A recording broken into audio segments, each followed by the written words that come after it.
Good morning. Good morning, ma'am. Morning, ma'am. Good morning, ma'am. Good morning, ma'am. Good morning, ma'am. Good morning.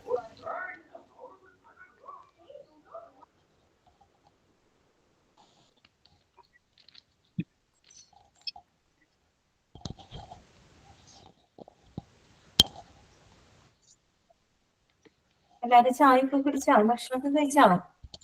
കഴിച്ചു. എല്ലാരും safe ആയിട്ട് ഇരിക്കുന്നില്ലേ? കുറച്ച് ദിവസമായിട്ട് മഴയൊക്കെ ആയിരുന്നു, അപ്പൊ നമുക്ക് കാണാനൊന്നും പറ്റിയില്ല.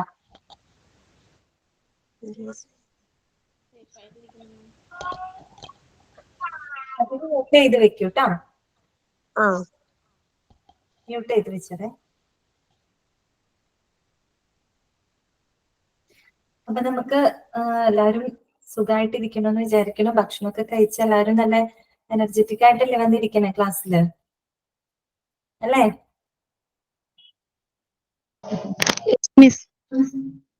ഓക്കെ. നമ്മള് അപ്പോ പിന്നെന്താണ്, കുറച്ച് ദിവസങ്ങളൊക്കെ ആയിട്ട് നമ്മൾ ഈ വയനാടിന്റെ കുറെ പ്രശ്നങ്ങളും ഒക്കെ ആയിട്ട് വാർത്തയിൽ കണ്ട് ആകെ വിഷമിച്ചിരിക്കുകയാണല്ലേ. അപ്പൊ നിങ്ങളുടെ എല്ലാ പ്രാർത്ഥനയിലും അവരുണ്ടാവണം. അവരുടെ എല്ലാവരുടെയും ദുഃഖത്തിലും എല്ലാത്തിലും നമ്മൾ പങ്കുചേർന്നുകൊണ്ട് അവർക്ക് വേണ്ടി പ്രാർത്ഥിച്ചുകൊണ്ട് നമുക്ക് ഇന്നത്തെ ക്ലാസ് സ്റ്റാർട്ട് ചെയ്യാം കേട്ടോ.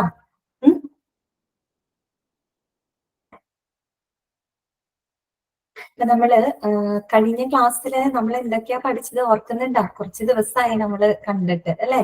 വായിച്ചു നോക്കിയിരുന്നോ? വായിച്ചു നോക്കി അല്ലെ? നമ്മള് കഴിഞ്ഞ ക്ലാസ്സിൽ എന്തൊക്കെയാ നമ്മൾ പറഞ്ഞത്? അതായത് കുറച്ച് പ്രിലിമിനറി ടെസ്റ്റുകൾ നമ്മൾ ബ്ലഡ് ബാങ്കിനകത്ത് ചെയ്യുന്നുണ്ട്, അല്ലെ? അപ്പൊ നമ്മൾ ടെസ്റ്റുകൾ ഒന്ന് മ്യൂട്ട് ചെയ്ത് വെച്ച് എല്ലാവരും മ്യൂട്ട് ചെയ്ത് വെക്കണേ. ഓക്കെ. അപ്പൊ നമ്മൾ കഴിഞ്ഞ ക്ലാസ്സിൽ പറഞ്ഞു ബ്ലഡ് ബാങ്കിനകത്ത് നടത്തുന്ന ചില പ്രിലിമിനറി ടെസ്റ്റുകൾ ഏതൊക്കെയാണെന്നൊക്കെ നമ്മൾ കണ്ടിരുന്നു, അല്ലേ? ഇല്ലേ? അപ്പൊ അതിനകത്ത് നമ്മൾ കുറെ കാര്യങ്ങളൊക്കെ പറഞ്ഞു. അപ്പൊ ഞാൻ ചോദിക്കട്ടെ, നമ്മുടെ ബ്ലഡ് ഗ്രൂപ്പ് കണ്ടെത്തിയതും അതുപോലെ തന്നെ RH ഫാക്ടർ ഒക്കെ കണ്ടെത്തിയത് ആരായിരുന്നു എന്ന് ഞാൻ പറഞ്ഞേ? ആരെങ്കിലും ഒരാൾ പറഞ്ഞേ ആൻസർ? ആരായിരുന്നു? ഓർക്കുന്നുണ്ടോ? ആരും റിപ്ലൈ ഒന്നും ഇല്ലല്ലോ. കാൾ ലാൻഡ്സ്റ്റൈനർ. കറക്റ്റ് ആണ് കേട്ടോ. ആതിര, പ്രീതി, വിസ്മിത എല്ലാവരും കറക്റ്റ് ആൻസർ ആണ് പറയുന്നത്. ഓക്കെ. പിന്നെ എന്തായിരുന്നു നമ്മൾ പറഞ്ഞത്? ആന്റിജൻ ഇല്ലാത്ത ബ്ലഡ് ഗ്രൂപ്പ് ഏതാന്നാ പറഞ്ഞത്? ആന്റിജൻ ഇല്ലാത്ത ബ്ലഡ് ഗ്രൂപ്പ്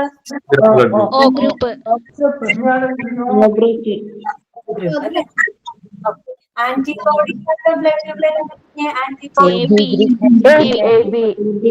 ഗ്രൂപ്പ്. അല്ലേ?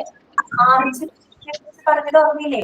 ഒരു ബ്ലഡ് ഗ്രൂപ്പ് അത് പോസിറ്റീവ് ആണോ തീരുമാനിക്കുന്ന ഫാക്ടറാണിത് RH ഫാക്ടർ. RH ഫാക്ടർ ഉണ്ടെങ്കിൽ അത് എന്തായിരിക്കും? ആ ബ്ലഡ് ഗ്രൂപ്പ് എന്തായിരിക്കും? പോസിറ്റീവ് ആയിരിക്കും.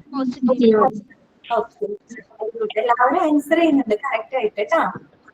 എല്ലാവരും വാങ്ങിച്ചു അല്ലേ? Okay, thank U. പിന്നെന്താണ്, ബ്ലഡിലൂടെ ട്രാൻസ്മിറ്റ് ചെയ്യുന്ന അസുഖങ്ങളെ കുറിച്ച് നമ്മൾ പറഞ്ഞിരുന്നു, അല്ലേ? ഓക്കെ. ജിബിൻ പറയുന്നുണ്ടോന്ന് മ്യൂട്ട് ചെയ്യാമോന്ന്? മ്യൂട്ട് ചെയ്യാൻ ഞാൻ ജസ്റ്റ് നിങ്ങളോടൊന്ന് ചോദിച്ചെന്ന് മാത്രം കേട്ടോ. അപ്പൊ ഞാൻ ഇവിടുന്ന് ഓൺ മ്യൂട്ട് ചെയ്യാണേ. ഓൺ മ്യൂട്ട്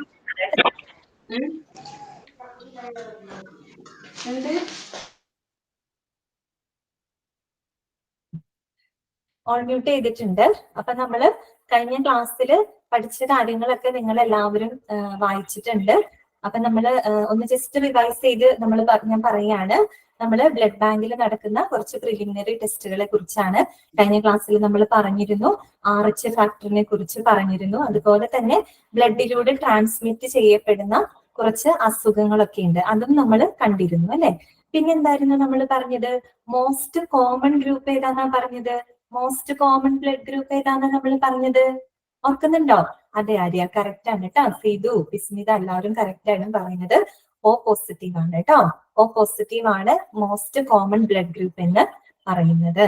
പിന്നെ ഏറ്റവും കുറവ് കാണപ്പെടുന്ന ബ്ലഡ് ഗ്രൂപ്പ് ഏതാണെന്ന് നമ്മൾ പറഞ്ഞത്? കുറവ് കാണപ്പെടുന്നത് AB നെഗറ്റീവ്. ഗ്രീഷ്മ കറക്റ്റ് ആണ് കേട്ടോ മോളെ, കറക്റ്റ് ആണ് കേട്ടോ. എല്ലാവരും വായിച്ചു എന്ന് വിചാരിക്കുന്നു. പിന്നെന്താണ് നമ്മൾ പിന്നെ ഇവിടെ എന്തൊക്കെ പറഞ്ഞു നിർത്തിയേ? ബ്ലഡിലെ ഡിഫറെന്റ് കമ്പോണൻസുകൾ എന്താണെന്നും അവയുടെ ഫങ്ഷൻസുകൾ എന്തെല്ലാമാണെന്നൊക്കെ നമ്മൾ കഴിഞ്ഞ ക്ലാസ്സിൽ കണ്ടിരുന്നു അല്ലെ. RBCയുടെ ഫംഗ്ഷൻ എന്തായിരുന്നു? ഓക്സിജൻ ട്രാൻസ്പോർട്ടേഷൻ ആണ്. WBCയുടെ ഫംഗ്ഷൻ എന്തായിരുന്നു? ശരീരത്തിന്റെ പ്രതിരോധ ശക്തി വർദ്ധിപ്പിക്കുകയായിരുന്നു അല്ലെ, നമ്മൾ പഠിച്ചതാണ് അല്ലെ. അതുപോലെ തന്നെ ഞാൻ പറഞ്ഞു ബ്ലഡ് ക്ലോട്ട് ആവാനായിട്ട് സഹായിക്കുന്ന ഘടകം ഏതാണ്? ബ്ലഡ് സെൽ ഏതാന്നാ പറഞ്ഞ? പ്ലേറ്റ്ലെറ്റ് ആണെന്ന് പറഞ്ഞു. അതേസമയം ബ്ലഡ് ക്ലോട്ട് ആവാനായിട്ട് സഹായിക്കുന്ന പ്ലാസ്മ പ്രോട്ടീൻ ഏതാന്നാ പറഞ്ഞത്? ഫൈബ്രിനോജൻ അല്ലെ. അങ്ങനെയുള്ള കാര്യങ്ങളൊക്കെ നമ്മൾ കഴിഞ്ഞ ക്ലാസ്സിൽ പറഞ്ഞിരുന്നു. എല്ലാവരും കറക്റ്റ് ആണ് കേട്ടോ ആൻസർ ചെയ്യുന്നത്. എല്ലാവരും കറക്റ്റ് ആയിട്ടാണ് പറയുന്നത്. ശരി, അപ്പൊ നമുക്ക് ഇന്നത്തെ ക്ലാസ് നോക്കാം.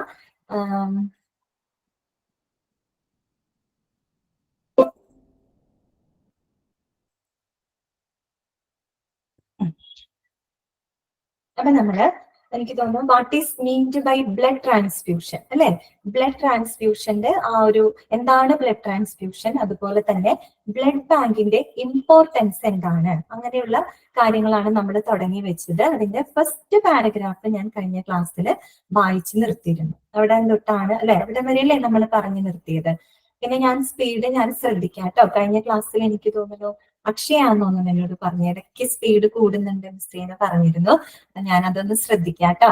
എന്തെങ്കിലും പറഞ്ഞോളൂ, ഞാൻ അതിനനുസരിച്ച് അഡ്ജസ്റ്റ് ചെയ്യാം. കാര്യം ഞാൻ പറയുമ്പോൾ എനിക്കറിയില്ല സ്പീഡ് കൂടുന്നത്, നിങ്ങൾ കേൾക്കുന്നവർക്കാണ് അത് കറക്റ്റ് ആയിട്ട് മനസ്സിലാവുള്ളൂ. അപ്പൊ ഒന്ന് പറഞ്ഞാൽ മതി കേട്ടോ, ഞാൻ അതിനനുസരിച്ച് ശ്രദ്ധിച്ചോളാം. അപ്പൊ നമുക്ക് ഇന്ന് ജസ്റ്റ് ഒരു കുഞ്ഞു പാരഗ്രാഫ് അല്ലേ നമ്മൾ പറഞ്ഞത്, അതിൽ നിന്ന് ജസ്റ്റ് വായിച്ച് നമുക്ക് തുടർന്ന് പോവാട്ടെ. ഇനിയുള്ള ഭാഗങ്ങൾ എന്ന് പറയുമ്പോൾ കുഴപ്പമൊന്നുമില്ല, നമുക്ക് വായിച്ച് മനസ്സിലാക്കി പോകാൻ പറ്റുന്ന കാര്യങ്ങളൊക്കെ ഉള്ളൂ. അപ്പൊ വായിക്കാം കേട്ടോ. What is meant by blood transfusion? Why are blood banks important? നമ്മള് കുറെ പ്രാവശ്യം ട്രാൻസ്ഫ്യൂഷൻ എന്താന്ന് പറഞ്ഞു കഴിഞ്ഞു, എന്നാലൊന്ന് വായിച്ച് പോവാം നമുക്ക്. Typically blood transfusion, Deepa good morning. Good morning. Typically, a blood transfusion is the process in which the blood components are transferred from one person into the bloodstream of another person, that means recipient. It comes into acts especially as a life-saving process for the recipient when there is a large loss of blood cells through bleeding or depression of the bone marrow. Blood transfusion is considered as a noble cause. ഇവിടെ വരെയാണ് നമ്മൾ പറഞ്ഞു നിർത്തിയത്. എന്താണെന്നൊന്നുമില്ല, blood transfusion എന്താണെന്നാണ് പറഞ്ഞത്. അതുപോലെ തന്നെ രക്തദാനം വളരെ മഹത്തരമായിട്ടുള്ള ഒരു കാര്യമാണ്. ഇവിടെ വരെയാണ് പറഞ്ഞു നിർത്തിയത്. ഇനി നമുക്ക് തുടർന്ന് വായിക്കാം, ശ്രദ്ധിക്കാം. Blood bank services act as the universal point as they collect, test and store all types of blood. എന്താ അവിടെ പറയുന്നത്? ബ്ലഡ് ബാങ്കിന്റെ സേവനങ്ങൾ അല്ലെ, സർവീസസ് എന്ന് പറയുന്നത് എന്താണ്? സാർവത്രികമായിട്ട് കണക്കാക്കപ്പെടുന്നു. കാര്യം എന്താ? അവിടെ എല്ലാ ടൈപ്പ് ഓഫ് ബ്ലഡിനെ എന്ത് ചെയ്യുന്നുണ്ട്? കളക്ട് ചെയ്യുന്നുണ്ട്, സ്റ്റോർ ചെയ്യുന്നുണ്ട്, ടെസ്റ്റ് ചെയ്യുന്നുണ്ട് അല്ലെ. ആ ഒരു കാര്യമാണ് അവിടെ പറഞ്ഞിരിക്കുന്നത് കേട്ടോ. They watchfully screen test the blood for any signs of infection. അല്ലെ, അത് മാത്രം. വാച്ച്ഫുള്ളി എന്ന് പറയുന്ന വേർഡിന്റെ മീനിങ് എന്താണ്? കെയർഫുള്ളി കേട്ടോ. എന്താ അർത്ഥം? കെയർഫുള്ളി എന്നാണ് കേട്ടോ അർത്ഥം. അപ്പൊ എന്താണ്? They watchfully screen test the blood for any signs of infection. ഏതെങ്കിലും തരത്തിലുള്ള അതെ റോസ്മി കറക്റ്റ് ആണ് കേട്ടോ. കെയർഫുള്ളി കറക്റ്റ് ആണ് മോളെ. അപ്പൊ അവരെന്താണ്? വളരെ കെയർഫുൾ ആയിട്ട് തന്നെ, വളരെ ശ്രദ്ധയോടുകൂടി തന്നെ അതിൽ എന്തെങ്കിലും ഇൻഫെക്ഷൻസ് ഉണ്ടോ അങ്ങനെയുള്ള കാര്യങ്ങളൊക്കെ അവരെന്ത് ചെയ്യുന്നുണ്ട്? ടെസ്റ്റ് ചെയ്യുന്നുണ്ട്. ഇതൊക്കെ നമ്മൾ നേരത്തെ പറഞ്ഞ കാര്യങ്ങളൊക്കെ തന്നെയാണ് കേട്ടോ അവിടെയും പറയുന്നത്. Other than screening of infection, they also check the blood type, whether type A, B, AB or O, and whether it's RH negative or RH positive. നമ്മൾ കഴിഞ്ഞ ക്ലാസ്സിൽ പറഞ്ഞത് ഇൻഫെക്ഷൻ ഉണ്ടോ എന്നുള്ളത് മാത്രമാണ് അവർ ചെക്ക് ചെയ്യുന്നത്, അല്ല അല്ലെ. പിന്നെന്തൊക്കെ അവർ ചെക്ക് ചെയ്യുന്നുണ്ട്? വരുന്ന ബ്ലഡ് ഏത് ടൈപ്പ് ആണെന്ന് അവർ നോക്കൂ അല്ലെ. ഏതൊക്കെ ബ്ലഡ് ഗ്രൂപ്പ് ആണ്, ഏത് ടൈപ്പ് ആണ്, RH പോസിറ്റീവ് ആണോ, RH നെഗറ്റീവ് ആണോ, അങ്ങനെയുള്ള കാര്യങ്ങളൊക്കെ അവർ അതിനകത്ത് നോക്കുന്നുണ്ട് അല്ലെ. RH ഉണ്ടെങ്കിൽ ആ ബ്ലഡ് ഗ്രൂപ്പ് എന്തായിരിക്കും? പോസിറ്റീവ് ആയിരിക്കും. RH ഇല്ലാന്നുണ്ടെങ്കിൽ അത് നെഗറ്റീവ് ആയിരിക്കും. അങ്ങനെയുള്ള കാര്യങ്ങളും എവിടെ ചെയ്യുന്നുണ്ട്? ബ്ലഡ് ബാങ്കിനകത്ത് ചെയ്യുന്നുണ്ട്. പറഞ്ഞ കാര്യം തന്നെയാണ്, അത് ജസ്റ്റ് ഒന്ന് പറയുന്നത് കേട്ടോ. പിന്നെന്താണ്, compatibility testing is done to find out if a particular unit of blood can be transferred safely into a certain patient. അതുപോലെ തന്നെ നമ്മൾ എന്ത് ചെയ്യുന്നുണ്ട്, കമ്പാറ്റബിലിറ്റി ടെസ്റ്റിംഗ് ചെയ്യുന്നുണ്ട് അല്ലെ, പ്രീ ട്രാൻസ്ഫ്യൂഷൻ ടെസ്റ്റ് ചെയ്യുന്നുണ്ട്, അതുപോലെ പ്രിലിമിനറി ടെസ്റ്റുകൾ ചെയ്യുന്നുണ്ട്, പിന്നെ ബ്ലഡ് കമ്പാറ്റബിലിറ്റി നമ്മൾ തുടക്കം മുതലേ പറയുന്നതാണ് അല്ലെ. അതായത് ഡോണറും റെസിപ്പിയന്റും തമ്മിലുള്ള ആ ബ്ലഡുകൾ തമ്മിലുള്ള അനുയോജ്യത പരിശോധിക്കണം അല്ലെ. അത് കമ്പാറ്റബിലിറ്റി ഓക്കെ ആണെങ്കിൽ മാത്രമാണ് നമുക്ക് എന്ത് ചെയ്യാനായിട്ട് സാധിക്കുള്ളൂ, ട്രാൻസ്ഫ്യൂഷൻ ചെയ്യാനായിട്ട് സാധിക്കുള്ളൂ. എന്തെങ്കിലും മിസ്മാച്ച് ഉണ്ടായി എന്ത് സംഭവിക്കും, അഗ്ലൂട്ടിനേഷൻ പോലുള്ള പ്രശ്നങ്ങൾ ഉണ്ടാവും. സ്വാഭാവികമായിട്ടും പേഷ്യന്റിന്റെ അവസ്ഥ എന്തായിരിക്കും, പ്രശ്നത്തിലാവും അല്ലെ. അപ്പൊ അതൊക്കെ തന്നെ ഇവിടെ പറയുന്നത് കേട്ടോ. പിന്നെ നെക്സ്റ്റ് നോക്കിയാൽ അവിടെ നമുക്ക് 2 ക്വസ്റ്റ്യൻസ് കിടപ്പുണ്ട്, അത് നമ്മൾ നോട്ട് ചെയ്ത് തന്നെ പഠിക്കണം കേട്ടോ. എന്താ പറയുന്നത്, if your blood type is O negative, you are the universal donor who can transfer your blood to almost everyone. And if your blood type is AB positive, you act as a universal recipient. അപ്പൊ നമ്മൾ കഴിഞ്ഞ ക്ലാസ്സിൽ നമ്മൾ പറഞ്ഞു universal donor അഥവാ സാർവത്രിക ദാതാവ് എന്നറിയപ്പെടുന്നത് ഏത് ഗ്രൂപ്പാണെന്നാ പറഞ്ഞത്, O ഗ്രൂപ്പാണെന്ന് നമ്മൾ പറഞ്ഞു. പക്ഷെ നമ്മൾ അതിനെ സ്പെസിഫൈ ചെയ്ത് പറഞ്ഞിട്ടില്ലായിരുന്നു. കൂടുതൽ പറഞ്ഞ് നിങ്ങൾക്ക് കൺഫ്യൂഷൻ ആക്കണ്ട. ആദിത്യ കറക്റ്റ് ആണ്, O ഗ്രൂപ്പാണ്. അതിനകത്ത് ഏതാണ്, O പോസിറ്റീവും ഉണ്ട് നെഗറ്റീവും ഉണ്ട്. പക്ഷെ അതിനകത്ത് ഏതാണെന്ന് അറിയാമോ, O നെഗറ്റീവ്. നോട്ട് ചെയ്ത് വെക്കണം കേട്ടോ. O നെഗറ്റീവ് ആണ് യൂണിവേഴ്സൽ ഡോണർ എന്ന് അറിയപ്പെടുന്നത്. എന്താണ് യൂണിവേഴ്സൽ ഡോണർ എന്ന് അറിയപ്പെടുന്നത്, O നെഗറ്റീവ് ആണ്. മനസ്സിലായല്ലോ, O ഗ്രൂപ്പ് ആണെന്ന് നമ്മൾ പറഞ്ഞു അല്ലെ. യൂണിവേഴ്സൽ ഡോണർ O ഗ്രൂപ്പാണ് ജനറലി പറയുമ്പോൾ, അതിനകത്ത് O നെഗറ്റീവ് ആണ് എന്ത് പറയുന്നത്, യൂണിവേഴ്സൽ ഡോണർ ആയിട്ട് നമ്മൾ പറയുന്ന ഗ്രൂപ്പ്. ക്ലിയർ ആയല്ലോ. അടുത്തത് എന്താ പറയുന്നത്, AB പോസിറ്റീവ്. നമ്മൾ പറഞ്ഞു AB ഗ്രൂപ്പാണ് യൂണിവേഴ്സൽ റെസിപ്പിയന്റ് അഥവാ സാർവത്രിക സ്വീകർത്താവ് എന്ന് പറയുന്ന കോമൺ ബ്ലഡ് ഗ്രൂപ്പ്. അതിനകത്ത് ഏതാണെന്ന് അറിയാമോ, AB പോസിറ്റീവ്. ഏതാണ്, AB പോസിറ്റീവ് ആണ് യൂണിവേഴ്സൽ റെസിപ്പിയന്റ് അഥവാ സാർവത്രിക സ്വീകർത്താവ് എന്ന് അറിയപ്പെടുന്നത്. ക്ലിയർ ആയല്ലോ. അപ്പൊ ആ 2 പോയിന്റ്സ് നിങ്ങൾ പഠിച്ചു വെക്കണം കേട്ടോ. അപ്പൊ യൂണിവേഴ്സൽ ഡോണർ ഏതാണ് നമ്മൾ സ്പെസിഫൈ ചെയ്ത് പറയുമ്പോൾ O ഗ്രൂപ്പ് എന്ന് പറയും. അതിനകത്ത് ഏതാണ്, O നെഗറ്റീവ് ആണ്. യൂണിവേഴ്സൽ റെസിപ്പിയന്റ് എന്ന് അറിയപ്പെടുന്നത് ഏതാണ്, AB പോസിറ്റീവ് ആണ്. ഓക്കെ, പഠിച്ചു വെക്കണം കേട്ടോ. ഇനി അടുത്തത് എന്താ പറയുന്നത്, ഹൗവർ സേഫുനിസ O നെഗറ്റീവ് കറക്റ്റ് ആണ് കേട്ടോ. Why O positive not universal donor, Vivian ചോദിച്ചത് ശരിയാണ്. നമുക്ക് ഞാൻ പറഞ്ഞു അതിലേക്ക് കൂടുതൽ ഡെപ്തിലോട്ട് പോകണ്ട, എന്നാലും ഞാൻ ജസ്റ്റ് ഒന്ന് പറഞ്ഞു തരാം കേട്ടോ. കാരണം നമ്മൾ O ഗ്രൂപ്പ് എന്ന് പറയുമ്പോൾ നിങ്ങൾക്കൊരു സംശയം തോന്നാം. O നെഗറ്റീവും ഉണ്ട്, O പോസിറ്റീവ് ഉണ്ട്. അതിനകത്ത് O നെഗറ്റീവ് ആണ് യൂണിവേഴ്സൽ ഡോണർ, എന്തുകൊണ്ട് O പോസിറ്റീവ് ആയിക്കൂടാ എന്നൊരു ചോദ്യം നിങ്ങളിലേക്ക് വരാം, സ്വാഭാവികമാണ്. അപ്പൊ ഞാൻ അതിനകത്ത് ഒരു ഫാക്ടർ നമ്മൾ എക്സ്ട്രാ ഒന്ന് മനസ്സിലാക്കി വെക്കണം കേട്ടോ. ഞാൻ കൂടുതൽ പറഞ്ഞ് നിങ്ങളെ കൺഫ്യൂസ് ചെയ്യിക്കേണ്ടെന്ന് ഓർത്തിട്ടാണ്. അതല്ലാന്നുണ്ടെങ്കിൽ ഈ 2 പോയിന്റ്സ് നിങ്ങൾ ബൈ ഹാർട്ട് ചെയ്ത് വെച്ചാൽ മതി, പഠിച്ചു വെച്ചാൽ മതി. പക്ഷെ ചോദിച്ച സ്ഥിതിക്ക് ഞാൻ അതിന് ജസ്റ്റ് പറഞ്ഞു തരാം കേട്ടോ. അതായത് RH ഫാക്ടർ നമ്മൾ പഠിച്ചു അല്ലെ. ബ്ലഡ് ഗ്രൂപ്പിനകത്ത് ബ്ലഡ് പോസിറ്റീവ് ആണോ നെഗറ്റീവ് ആണോ എന്ന് തീരുമാനിക്കുന്ന ഫാക്ടറിനെയാണ് നമ്മൾ എന്ത് പറയുന്നത്, RH ഫാക്ടർ എന്ന് പറയുന്നത്. ഇതിനകത്ത് ഞാൻ 2 വ്യൂ പോയിന്റിൽ ഞാൻ പറയണട്ടെ. ഈ പറഞ്ഞ ചോദ്യത്തിനാണ് ഞാൻ പറയുന്നത്. അത് എന്തുകൊണ്ട് O നെഗറ്റീവ് ആയോ പോസിറ്റീവ് ആയിക്കൂടെ എന്നൊരു ചോദ്യം വന്നില്ലേ. അപ്പൊ അതിന് ഞാൻ പറഞ്ഞു തരാം.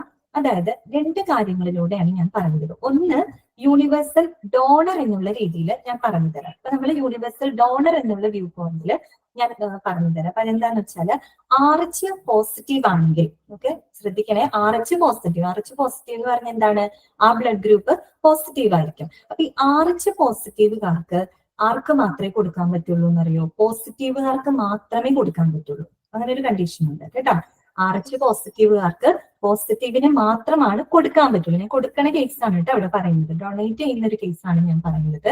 അതേസമയം RH നെഗറ്റീവുകാർക്ക്, അതായത് നെഗറ്റീവ് ഗ്രൂപ്പുകാർക്ക് പോസിറ്റീവുകാർക്കും കൊടുക്കാൻ പറ്റും, നെഗറ്റീവുകാർക്കും കൊടുക്കാൻ പറ്റും. മനസ്സിലായോ? ആ ഒരു കാരണം കൊണ്ടാണ് O നെഗറ്റീവിന് എന്ത് ചെയ്യാൻ പറ്റുന്നത്, എല്ലാ ആൾക്കാർക്കും കൊടുക്കാൻ പറ്റുന്നത്. ദാറ്റ് മീൻസ് പോസിറ്റീവുകാർക്കും അവർക്ക് കൊടുക്കാൻ പറ്റും, നെഗറ്റീവുകാർക്കും അവർക്ക് കൊടുക്കാൻ പറ്റും. അത് RH ഒരു ഫാക്ടറിന്റെ ഒരു പ്രത്യേകത കൊണ്ടാണ്. അപ്പൊ RH പോസിറ്റീവുകാർക്ക് പോസിറ്റീവിന് മാത്രമേ കൊടുക്കാൻ പറ്റുള്ളൂ. ക്ലിയർ ആയോ? അതേസമയം RH നെഗറ്റീവുകാർക്ക് പോസിറ്റീവിനും കൊടുക്കാം, നെഗറ്റീവിനും കൊടുക്കാം. ആ ഒരു കാരണം കൊണ്ട് O നെഗറ്റീവ് ഒന്ന് ആലോചിച്ചോ. O നെഗറ്റീവുകാർക്ക് അപ്പൊ എല്ലാവർക്കും കൊടുക്കാൻ പറ്റില്ലേ? പോസിറ്റീവുകാർക്കും നെഗറ്റീവുകാർക്കും എല്ലാവർക്കും കൊടുക്കാൻ പറ്റും. ആ ഒരു റീസൺ കൊണ്ടാണത് യൂണിവേഴ്സൽ ഡോണർ എന്ന് പറയുന്നത്. ക്ലിയർ ആണെന്ന് വിചാരിക്കും. ഞാനൊരു ഡോണർ എന്നുള്ള രീതിയിലാണ് പറഞ്ഞത്. ഇനി റിസീവ് ചെയ്യുന്ന ആ രീതിയിൽ ചിന്തിക്കുകയാണെങ്കിൽ അവിടെ RH പോസിറ്റീവുകാർക്ക് ആരിൽ നിന്നൊക്കെ സ്വീകരിക്കാം? പോസിറ്റീവിൽ നിന്ന് സ്വീകരിക്കാം, നെഗറ്റീവിൽ നിന്ന് സ്വീകരിക്കാം. ഞാൻ സ്വീകരിക്കുന്ന കേസാണ് കേട്ടോ പറഞ്ഞത്. അങ്ങോട്ടും ഇങ്ങോട്ടും മാറിപ്പോരുത്. അതുകൊണ്ടാണ് ഞാൻ കൂടുതൽ പറഞ്ഞ് നിങ്ങളെ കൺഫ്യൂഷൻ ആക്കണ്ടെന്ന് പറഞ്ഞത്. RH പോസിറ്റീവുകാർക്ക് സ്വീകരിക്കുന്ന കേസ് വരുമ്പോൾ അവർക്ക് പോസിറ്റീവിൽ നിന്നും സ്വീകരിക്കാം, നെഗറ്റീവിൽ നിന്നും സ്വീകരിക്കാം. ഇനി RH നെഗറ്റീവുകാർക്ക് സ്വീകരിക്കേണ്ട കേസ് വരുമ്പോൾ RH നെഗറ്റീവിൽ നിന്ന് മാത്രമാണ് സ്വീകരിക്കാനായിട്ട് പറ്റുള്ളൂ. വൺസ് മോർ ഒന്നുകൂടെ, അതാണ് ഞാൻ പറഞ്ഞത്. പറയുമ്പോൾ കൂടുതൽ നിങ്ങൾക്ക് കൺഫ്യൂഷൻ ആവുമെന്ന് ഞാൻ പറഞ്ഞത് കൊണ്ടാണ്. അപ്പൊ ജസ്റ്റ് ഒന്നുകൂടെ ഞാൻ പറയാം. ഡോണർ എന്നുള്ള രീതിയിൽ കേട്ടോ, ഡോണർ എന്നുള്ള രീതിയിൽ ഞാൻ ഫസ്റ്റ് പറയാം. അതായത് കൊടുക്കുന്ന കേസ് പറയാം. അപ്പൊ കൊടുക്കുന്ന കേസിൽ നമ്മൾ പറഞ്ഞു O നെഗറ്റീവിനാണ് എല്ലാവർക്കും കൊടുക്കാൻ പറ്റുള്ളൂ. അപ്പൊ നമ്മൾ അവിടെ എന്ത് വെച്ചിട്ടാണ് നമ്മൾ പറയുന്നത്? RH ഫാക്ടർ വെച്ചിട്ടാണ് പറയുന്നത്. RH ഫാക്ടർ വെച്ചിട്ടാണ്. ഈ RH പോസിറ്റീവുകാരുണ്ടല്ലോ, RH പോസിറ്റീവ് അതായത് പോസിറ്റീവ് ബ്ലഡ് ഗ്രൂപ്പുകാര്, അവർക്ക് ആർക്ക് മാത്രമേ കൊടുക്കാൻ പറ്റുള്ളൂ? പോസിറ്റീവുകാർക്ക് മാത്രമേ കൊടുക്കാൻ പറ്റുള്ളൂ. മനസ്സിലായി? നെഗറ്റീവിന് കൊടുക്കാൻ പറ്റില്ല. പോസിറ്റീവുകാർക്ക് മാത്രമാണ് അവർക്ക് കൊടുക്കാൻ പറ്റുള്ളൂ. അപ്പൊ ഈ ഗ്രൂപ്പ്സ് വന്നാലും അതിന് പോസിറ്റീവിനെ മാത്രം സെലക്ട് ചെയ്ത് അവർക്ക് മാത്രമേ കൊടുക്കാൻ പറ്റുള്ളൂ. അപ്പൊ ആ ഒരു പരിമിതി വന്നില്ലേ അവിടെ. അതേസമയം RH നെഗറ്റീവ് ആണെന്ന് വിചാരിക്കും. RH നെഗറ്റീവ് അവരെ സംബന്ധിച്ച് അവർക്ക് പോസിറ്റീവിനും കൊടുക്കാം, നെഗറ്റീവിനും കൊടുക്കാൻ പറ്റും. മനസ്സിലായോ? അപ്പൊ എല്ലാവർക്കും കൊടുക്കാം. മനസ്സിലായില്ലേ? ആ ഒരു കാരണം കൊണ്ടാണ് O നെഗറ്റീവ് എന്താണ് യൂണിവേഴ്സൽ ഡോണർ എന്ന് പറയുന്നത്. ആ ഒരു ഫാക്ടർ ഉണ്ടല്ലോ, RH ഫാക്ടർ, അതുകൊണ്ടാണ് ആ ഒരു വ്യത്യാസം വന്നിരിക്കുന്നത്. മനസ്സിലായല്ലോ? ഇത് ഞാൻ ഡൊണേറ്റ് ചെയ്യുന്ന കേസ് വെച്ചിട്ടാണ് പറഞ്ഞത്. ഇനി റെസിപ്പിയന്റിന്റെ കേസ്, നമുക്ക് ആരിൽ നിന്നും സ്വീകരിക്കാം, അങ്ങനത്തെ കേസിൽ വേറൊരു കണ്ടീഷനാണ്. അതെന്താണെന്നറിയോ? RH പോസിറ്റീവ് ഉണ്ടല്ലോ, അവർക്ക് പോസിറ്റീവിൽ നിന്നും സ്വീകരിക്കാം, നെഗറ്റീവിൽ നിന്നും സ്വീകരിക്കാം. മാറിപ്പോരുത്. റിസീവ് ചെയ്യുന്ന കേസാണ് ഞാൻ പറയുന്നത്. RH പോസിറ്റീവുകാർക്ക് പോസിറ്റീവിൽ നിന്നും സ്വീകരിക്കാം, നെഗറ്റീവുകാരിൽ നിന്നും സ്വീകരിക്കാം. അതുകൊണ്ടാണ് AB പോസിറ്റീവ് എന്തായി മാറിയത്? യൂണിവേഴ്സൽ റെസിപ്പിയന്റ് ആയിട്ട് മാറിയത്. ഇനി RH നെഗറ്റീവിലോട്ട് വരാനിരിക്കട്ടെ, അവർക്ക് ആരിൽ നിന്ന് മാത്രമേ സ്വീകരിക്കാൻ പറ്റുള്ളൂ? നെഗറ്റീവിൽ നിന്ന് മാത്രമേ സ്വീകരിക്കാനായിട്ട് പറ്റുള്ളൂ. ആ ഒരു പരിമിതി വന്നില്ലേ? അതുകൊണ്ടാണ് നമ്മൾ എന്താ പറയുക, O നെഗറ്റീവിനെ യൂണിവേഴ്സൽ ഡോണർ ആയിട്ട് പറയുന്നത്. ക്ലിയർ ആയെന്ന് വിചാരിക്കുന്നു. അപ്പൊ നമുക്ക് സ്വാഭാവികം, നിങ്ങൾ അങ്ങനെ ഒരു ക്വസ്റ്റ്യൻ ചോദിക്കുകയാണെങ്കിൽ മാത്രം പറയാമെന്ന് ഉദ്ദേശിച്ചിട്ടാണ് ഞാൻ ഇരുന്നത്. കാരണം കൂടുതൽ പറഞ്ഞ് നിങ്ങൾക്ക് കൺഫ്യൂഷൻ ആക്കണ്ടല്ലോ എന്ന് വെച്ചിട്ട്. കാരണം ഈ ഒരു 2 പോയിന്റിൽ നിങ്ങൾ പഠിച്ചു വെച്ചാൽ മതി എന്ന് വിചാരിച്ചു. പക്ഷെ ഞാൻ നിങ്ങൾ ചോദിച്ച സ്ഥിതിക്ക് പറഞ്ഞു തന്നു മാത്രം കേട്ടോ. കൂടുതൽ കൺഫ്യൂസ്ഡ് ആവണ്ടെന്ന് ഓർത്തിട്ടാണ് ഞാനത് വേണ്ടെന്ന് വെച്ചത്. ഓക്കെ, അപ്പം O നെഗറ്റീവിന്റെ റീസൺ മനസ്സിലായില്ലേ? അപ്പൊ RH ഫാക്ടറും കൂടെ വെച്ചിട്ടാണ് അവിടെ പറയുന്നത് കേട്ടോ. അപ്പൊ RH O നെഗറ്റീവ് ആണ് യൂണിവേഴ്സൽ ഡോണർ എന്ന് പറയുന്നത്. അതുപോലെ AB പോസിറ്റീവ് ആണ് യൂണിവേഴ്സൽ റെസിപ്പിയന്റ് എന്ന് പറയുന്നത്. പഠിച്ചു വെച്ചാൽ മതി. പക്ഷെ എല്ലാവർക്കും ഈ പറഞ്ഞോട് ചിലപ്പോൾ നമുക്ക് തോന്നും അല്ലേ, O ഗ്രൂപ്പ് എന്ന് പറയുന്നു, പക്ഷെ പോസിറ്റീവ് ഉണ്ടല്ലോ നെഗറ്റീവ് ഉണ്ട്, എന്തുകൊണ്ട് നെഗറ്റീവ് മാത്രമായി, പോസിറ്റീവ് എന്തുകൊണ്ട് ആയില്ല? അപ്പൊ നമ്മൾ ഈ ഒരു പോയിന്റ് ആണ് അവിടെ നോട്ട് ചെയ്ത് പഠിക്കേണ്ടത്. അങ്ങനെ പഠിക്കണമെന്നില്ല, മനസ്സിലാക്കി വെച്ചാൽ മതി. ചോദിച്ചായിരുന്നു പറഞ്ഞു കേട്ടോ. ഓക്കെ, അപ്പൊ നമുക്ക് തുടർന്ന് വായിക്കാം. അപ്പൊ ഇത് ക്ലിയർ ആക്കി വെക്കണം കേട്ടോ. O നെഗറ്റീവ് ആണ് യൂണിവേഴ്സൽ ഡോണർ, AB പോസിറ്റീവ് ആണ് യൂണിവേഴ്സൽ റെസിപ്പിയന്റ്.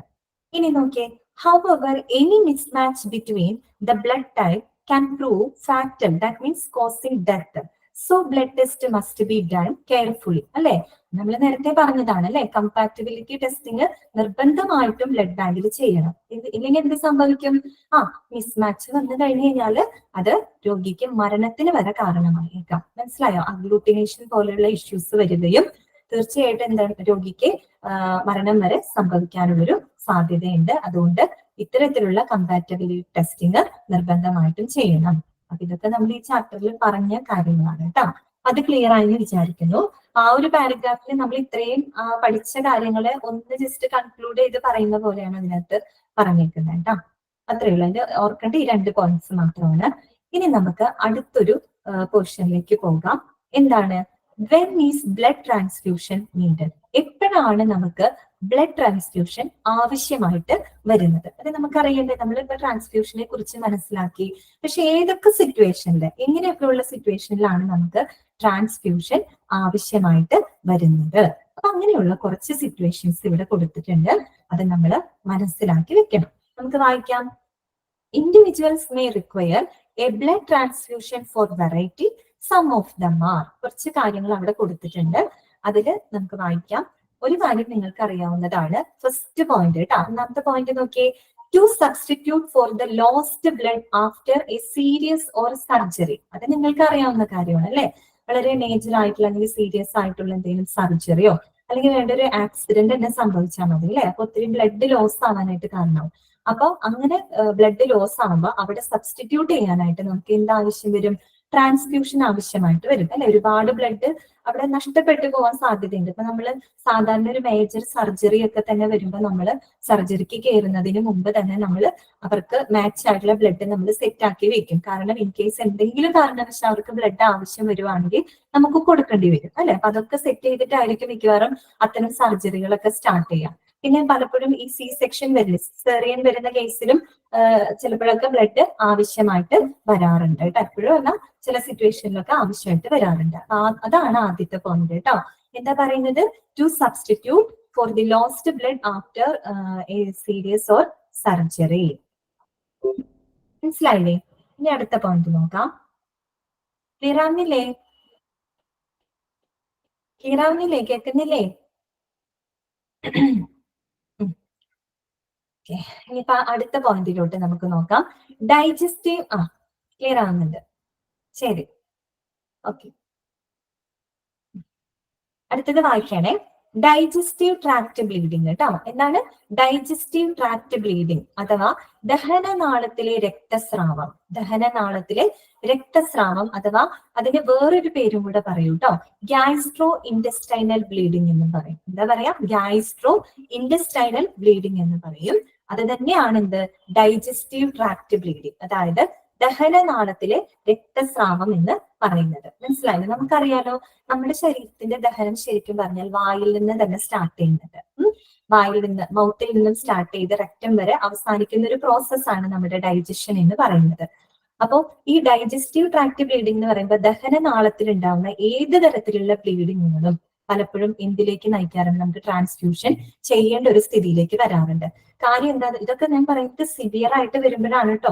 തുടക്കമൊക്കെ വരുമ്പോൾ ചിലപ്പോൾ കുഴപ്പമില്ല, തുടക്കത്തിലേ കണ്ടുപിടിച്ച് കഴിഞ്ഞാൽ ചിലപ്പോൾ എന്തെങ്കിലും ട്രീറ്റ്മെന്റ് എടുത്താൽ മാറാവുന്ന കേസേ ഉള്ളൂ. പക്ഷെ കണ്ടുപിടിക്കപ്പെട്ടിട്ടില്ലാത്ത സാഹചര്യങ്ങൾ അത് സിവിയർ ആവുകയാണെങ്കിൽ നമുക്ക് ട്രാൻസ്ഫ്യൂഷൻ ആവശ്യമായിട്ട് വരും. കാര്യം ഈ ദഹനനാളത്തില് രക്തസ്രാവം ഉണ്ടാവുക എന്ന് പറയുമ്പോൾ അത് കൂടിക്കഴിഞ്ഞാൽ ചിലപ്പോൾ വോമിറ്റിങ്ങിലൊക്കെ ബ്ലഡ് പോവുക, അല്ലെങ്കിൽ സ്റ്റൂളിലൂടെ ബ്ലഡ് പോവുക, അങ്ങനെ ചെറിയ ചെറിയ എമൗണ്ട് ആയിട്ട് ബ്ലഡ് നഷ്ടപ്പെട്ട് അത് കുറേ ഒരു ലോങ് പീരീഡിലേക്ക് ആകുമ്പോൾ നല്ലൊരു ബ്ലഡ് ലോസ് നമ്മുടെ ശരീരത്തിന് വരും. അപ്പൊ സ്വാഭാവികമായിട്ട് എന്താവശ്യം വരും? നമുക്ക് ബ്ലഡ് ട്രാൻസ്ഫ്യൂഷൻ ആവശ്യമായിട്ട് വരും. ഞാൻ പറഞ്ഞു ഇതൊക്കെ സിവിയർ ആവുന്ന സിറ്റുവേഷനിലാണ് കേട്ടോ. തുടക്കമൊക്കെ തന്നെ കണ്ടുപിടിച്ച് കഴിഞ്ഞാൽ പ്രശ്നമൊന്നും ഉണ്ടാവില്ല. പക്ഷെ കൂടുതലായി കഴിഞ്ഞാൽ പിന്നെ നമുക്ക് വേറെ ഓപ്ഷൻ ഉണ്ടാവില്ല. അതുകൊണ്ടാണ് ഡൈജസ്റ്റീവ് ട്രാക്ട് ബ്ലീഡിങ്. മാം നെയിം ഒന്നുകൂടെ പറയുമോന്നോ? ഏതാ മോളെ? Digestive tract bleeding. Digestive tract bleeding അഥവാ എന്ത് പറയുന്നു? ഗ്യാസ്ട്രോ ഇൻഡസ്റ്റൈനൽ ബ്ലീഡിങ് കേട്ടോ. എന്താണ്? ഗ്യാസ്ട്രോ ഇൻഡസ്റ്റൈനൽ ബ്ലീഡിങ് എന്നും പറയുന്നു. ഓക്കെ, അതായത് ദഹനനാളത്തിൽ ഉണ്ടാവുന്ന രക്തസ്രാവം അത് കൂടിക്കഴിഞ്ഞാൽ നമുക്ക് വോമിറ്റ് ചെയ്യില്ലേ, അപ്പൊ നമുക്ക് ബ്ലഡ് നഷ്ടപ്പെടും, സ്റ്റൂളിലൂടെ ബ്ലഡ് നഷ്ടപ്പെടും. അപ്പൊ ഒരുപാട് ബ്ലഡ് ശരീരത്തിന് നഷ്ടപ്പെടാനായിട്ടുള്ള ഒരു സാഹചര്യം വരും. ഞാൻ പ്രത്യേകം പറഞ്ഞു സിവിയർ ആയിട്ട് വരുമ്പോ കേട്ടോ.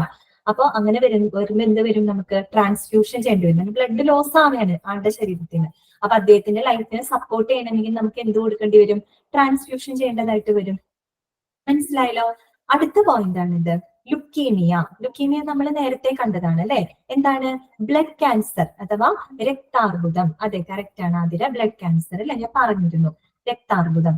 പേര് തന്നെ കേട്ടാൽ അറിയാം, രക്താർബുദമാണ്. രക്തത്തിന് വരുന്ന തന്നെ ഒരു ബ്ലഡ് ഡിസോർഡർ ആണ് അല്ലെ ലുക്കീമിയ എന്ന് പറയുന്നത്. അപ്പൊ സ്വാഭാവികമായിട്ടും അവർക്ക് എന്തുണ്ടാവില്ല? ഹെൽത്തി ആയിട്ടുള്ള ബ്ലഡ് സെൽസ് ഉണ്ടാവില്ല അല്ലെ. രക്താർബുദമാണ്, രക്തത്തിനെ ബാധിക്കുന്ന ഒരു ഡിസോർഡർ ആണ് അല്ലെ. നമ്മുടെ ശരീരത്തിലെ WBC എന്ന് പറയുന്ന ശ്വേത രക്താണുക്കളുടെ കൗണ്ട് ക്രമാതീതമായിട്ട് വർദ്ധിക്കുന്ന ഒരു അവസ്ഥയാണിത് ലുക്കീമിയ അഥവാ ബ്ലഡ് ക്യാൻസർ എന്ന് പറയുന്നത്. അപ്പൊ അത്തരം രോഗികളിൽ ഹെൽത്തി ആയിട്ടുള്ള ബ്ലഡ് സെൽസ് ഉണ്ടാകില്ല. അപ്പൊ നമുക്ക് എന്ത് ചെയ്യേണ്ടി വരും? അവരുടെ ലൈഫ് സപ്പോർട്ടിങ്ങിന് വേണ്ടിയിട്ട് ബ്ലഡ് ട്രാൻസ്ഫ്യൂഷൻ ആവശ്യമായിട്ട് വരും. മനസ്സിലായല്ലോ? അടുത്ത പോയിന്റ് ആണിത്, lack of healthy red blood cells. എന്താണ്? Lack of healthy red blood cells. എന്താണ് ആ ഒരു അവസ്ഥ? അതായത് ഹെൽത്തി ആയിട്ടുള്ള റെഡ് ബ്ലഡ് സെൽസ് അഥവാ അരുടെ രക്താണുക്കളുടെ അഭാവം. എന്താണ് ആ അവസ്ഥ? അനീമിയ അല്ലെ, വിളർച്ചയാണ് അല്ലെ. വിളർച്ചയ്ക്ക് കാരണമാകുന്നത് എന്താണ്? ഹെൽത്തി ആയിട്ടുള്ള റെഡ് ബ്ലഡ് സെൽസ് ഇല്ലാതെ വരുന്ന ഒരു സിറ്റുവേഷനിലാണ് വിളർച്ച വരുന്നത്. അപ്പോ വിളർച്ച ഇതുപോലെ തന്നെ സിവിയർ ആയിട്ട് വരുമ്പോഴും നമുക്ക് എന്ത് ചെയ്യേണ്ടി വരും? RBC ട്രാൻസ്ഫ്യൂഷൻ ആവശ്യമായിട്ട് വരും. ക്ലിയർ ആയല്ലോ? അടുത്ത point, radiation therapy, chemotherapy or other cancer treatments. എന്താണ് റേഡിയേഷൻ തെറാപ്പി? റേഡിയേഷൻ ഉപയോഗിച്ച് തെറാപ്പി ചെയ്യും അല്ലെ. അതുപോലെ കീമോതെറാപ്പി, കെമിക്കൽ ഡ്രഗ്സ് യൂസ് ചെയ്തുകൊണ്ടും തെറാപ്പി, കീമോതെറാപ്പി ചെയ്യാറുണ്ട്. Or other cancer treatment, cancer രോഗികൾക്ക് നമ്മൾ സ്ഥിരം കേൾക്കുന്നതാണ് അല്ലെ, കീമോതെറാപ്പി, റേഡിയേഷൻ തെറാപ്പി. അപ്പോൾ ഇത്തരം തെറാപ്പികളൊക്കെ ചെയ്യുമ്പോൾ അവരിൽ എന്ത് സംഭവിക്കാണ്? ഇന്റേണൽ ആയിട്ടുള്ള ബ്ലീഡിങ്, ബ്രൂയിസിങ് ഒക്കെ സംഭവിക്കും. ഈ കീമോതെറാപ്പി ഒക്കെ ചെയ്യുമ്പോൾ പലതരത്തിലുള്ള സൈഡ് ഇഫക്ട്സ് വരും പേഷ്യൻസിന്. അപ്പോ നമുക്കറിയാലോ അവരുടെ ഹെയർ ലോസ് ആയി പോകും. 4th point one smoothness. ഈ നമ്മളെ നാലാമത്തെ point lakh of healthy red blood cells കേട്ടോ. അതായത് ആരോഗ്യമുള്ള അല്ലെങ്കിൽ ഹെൽത്തി ആയിട്ടുള്ള റെഡ് ബ്ലഡ് സെൽസിന്റെ അഭാവം. ആ ഒരു അവസ്ഥയെ നമ്മൾ അനീമിയ എന്നാണ് പറയുന്നത്, വിളർച്ച. അപ്പൊ വിളർച്ച വരുമ്പോൾ എന്താണ്? ഹെൽത്തി ആയിട്ടുള്ള റെഡ് ബ്ലഡ് സെല്ല് ഇല്ല അവരുടെ ശരീരത്തിൽ. സ്വാഭാവികമായിട്ട് നമുക്ക് RBC ട്രാൻസ്ഫ്യൂഷൻ ചെയ്യേണ്ടതായിട്ട് വരും. ക്ലിയർ ആയല്ലോ? അപ്പൊ നമുക്ക് അതുപോലെ നമുക്ക് വിളർച്ചയൊക്കെ വരുമ്പോഴേ ഈ നമ്മൾ നേരത്തെ പഠിച്ചു അല്ലെ, RBCയുടെ ഫംഗ്ഷൻ എന്ന് പറയുന്നത് ഓക്സിജൻ ട്രാൻസ്പോർട്ടേഷൻ ആണ്. അപ്പൊ അത് കുറയുമ്പോൾ നമുക്ക് വിളർച്ച വരും. അപ്പൊ നമുക്ക് ഈ കിതപ്പൊക്കെ വരും. കിതപ്പ് എന്താ പറയാ, അണപ്പോ അങ്ങനെയൊക്കെ നമുക്ക് വരും. അതെ, HB കണ്ടന്റ് ഒക്കെ കുറയും. അപ്പൊ നമുക്ക് സ്വാഭാവികമായിട്ട് നമുക്ക് ഭയങ്കര കിതക്കണ പോലെ ഒരു അവസ്ഥയൊക്കെ നമുക്ക് വരും. കാരണം ഓക്സിജൻ ട്രാൻസ്പോർട്ടേഷൻ ആണല്ലോ RBCയുടെ ഫംഗ്ഷൻ എന്ന് പറയുന്നത്. അപ്പൊ അതൊക്കെ കുറയുമ്പോൾ, സിവിയർ ആവുമ്പോൾ, അനീമിക് ആവുമ്പോൾ നമുക്ക് ട്രാൻസ്ഫ്യൂഷൻ ആവശ്യമായിട്ട് വരും. പിന്നെ ഞാൻ പറഞ്ഞത് 5ാമത്തെ പോയിന്റ് ആണ് radiation therapy, chemotherapy or other cancer treatments. അതായത് കീമോതെറാപ്പി ഇങ്ങനെയുള്ള ട്രീറ്റ്മെന്റുകളൊക്കെ ചെയ്യുമ്പോൾ രോഗിയുടെ ശരീരത്തിൽ ഇന്റേണൽ ആയിട്ടുള്ള ബ്ലീഡിങ്, ബ്രൂയിസിങ് ഒക്കെ വരാനുള്ള സാധ്യതയുണ്ട്. അപ്പൊ അത്തരം ബ്ലഡ് ലോസിനെ പ്രിവെന്റ് ചെയ്യാൻ പറ്റില്ല, അതിനൊന്ന് കൺട്രോൾ ചെയ്യാനായിട്ട് നമുക്ക് ട്രാൻസ്ഫ്യൂഷൻ ആവശ്യമായിട്ട് വരും. മനസ്സിലായല്ലോ? കാരണം അത്തരം പ്രശ്നങ്ങളുള്ളവർക്ക് ഹെൽത്തി ആയിട്ടുള്ള ബ്ലഡ് സെൽസ് ഒന്നും അവർക്ക് ഉണ്ടാവില്ല. അറിയാലോ, കീമോതെറാപ്പി, റേഡിയേഷൻ തെറാപ്പി എന്നൊക്കെ പറഞ്ഞാൽ ഹൈ എനർജി റേഡിയേഷൻ ആണ് അവരുടെ ശരീരത്തിലേക്ക് കടത്തിവിടുന്നത് ആ ക്യാൻസർ സെല്ലിനെ നശിപ്പിക്കാനായിട്ട്. അപ്പൊ സ്വാഭാവികമായിട്ട് അവരുടെ ബോഡി വളരെ വീക്ക് ആയിരിക്കും അല്ലെ.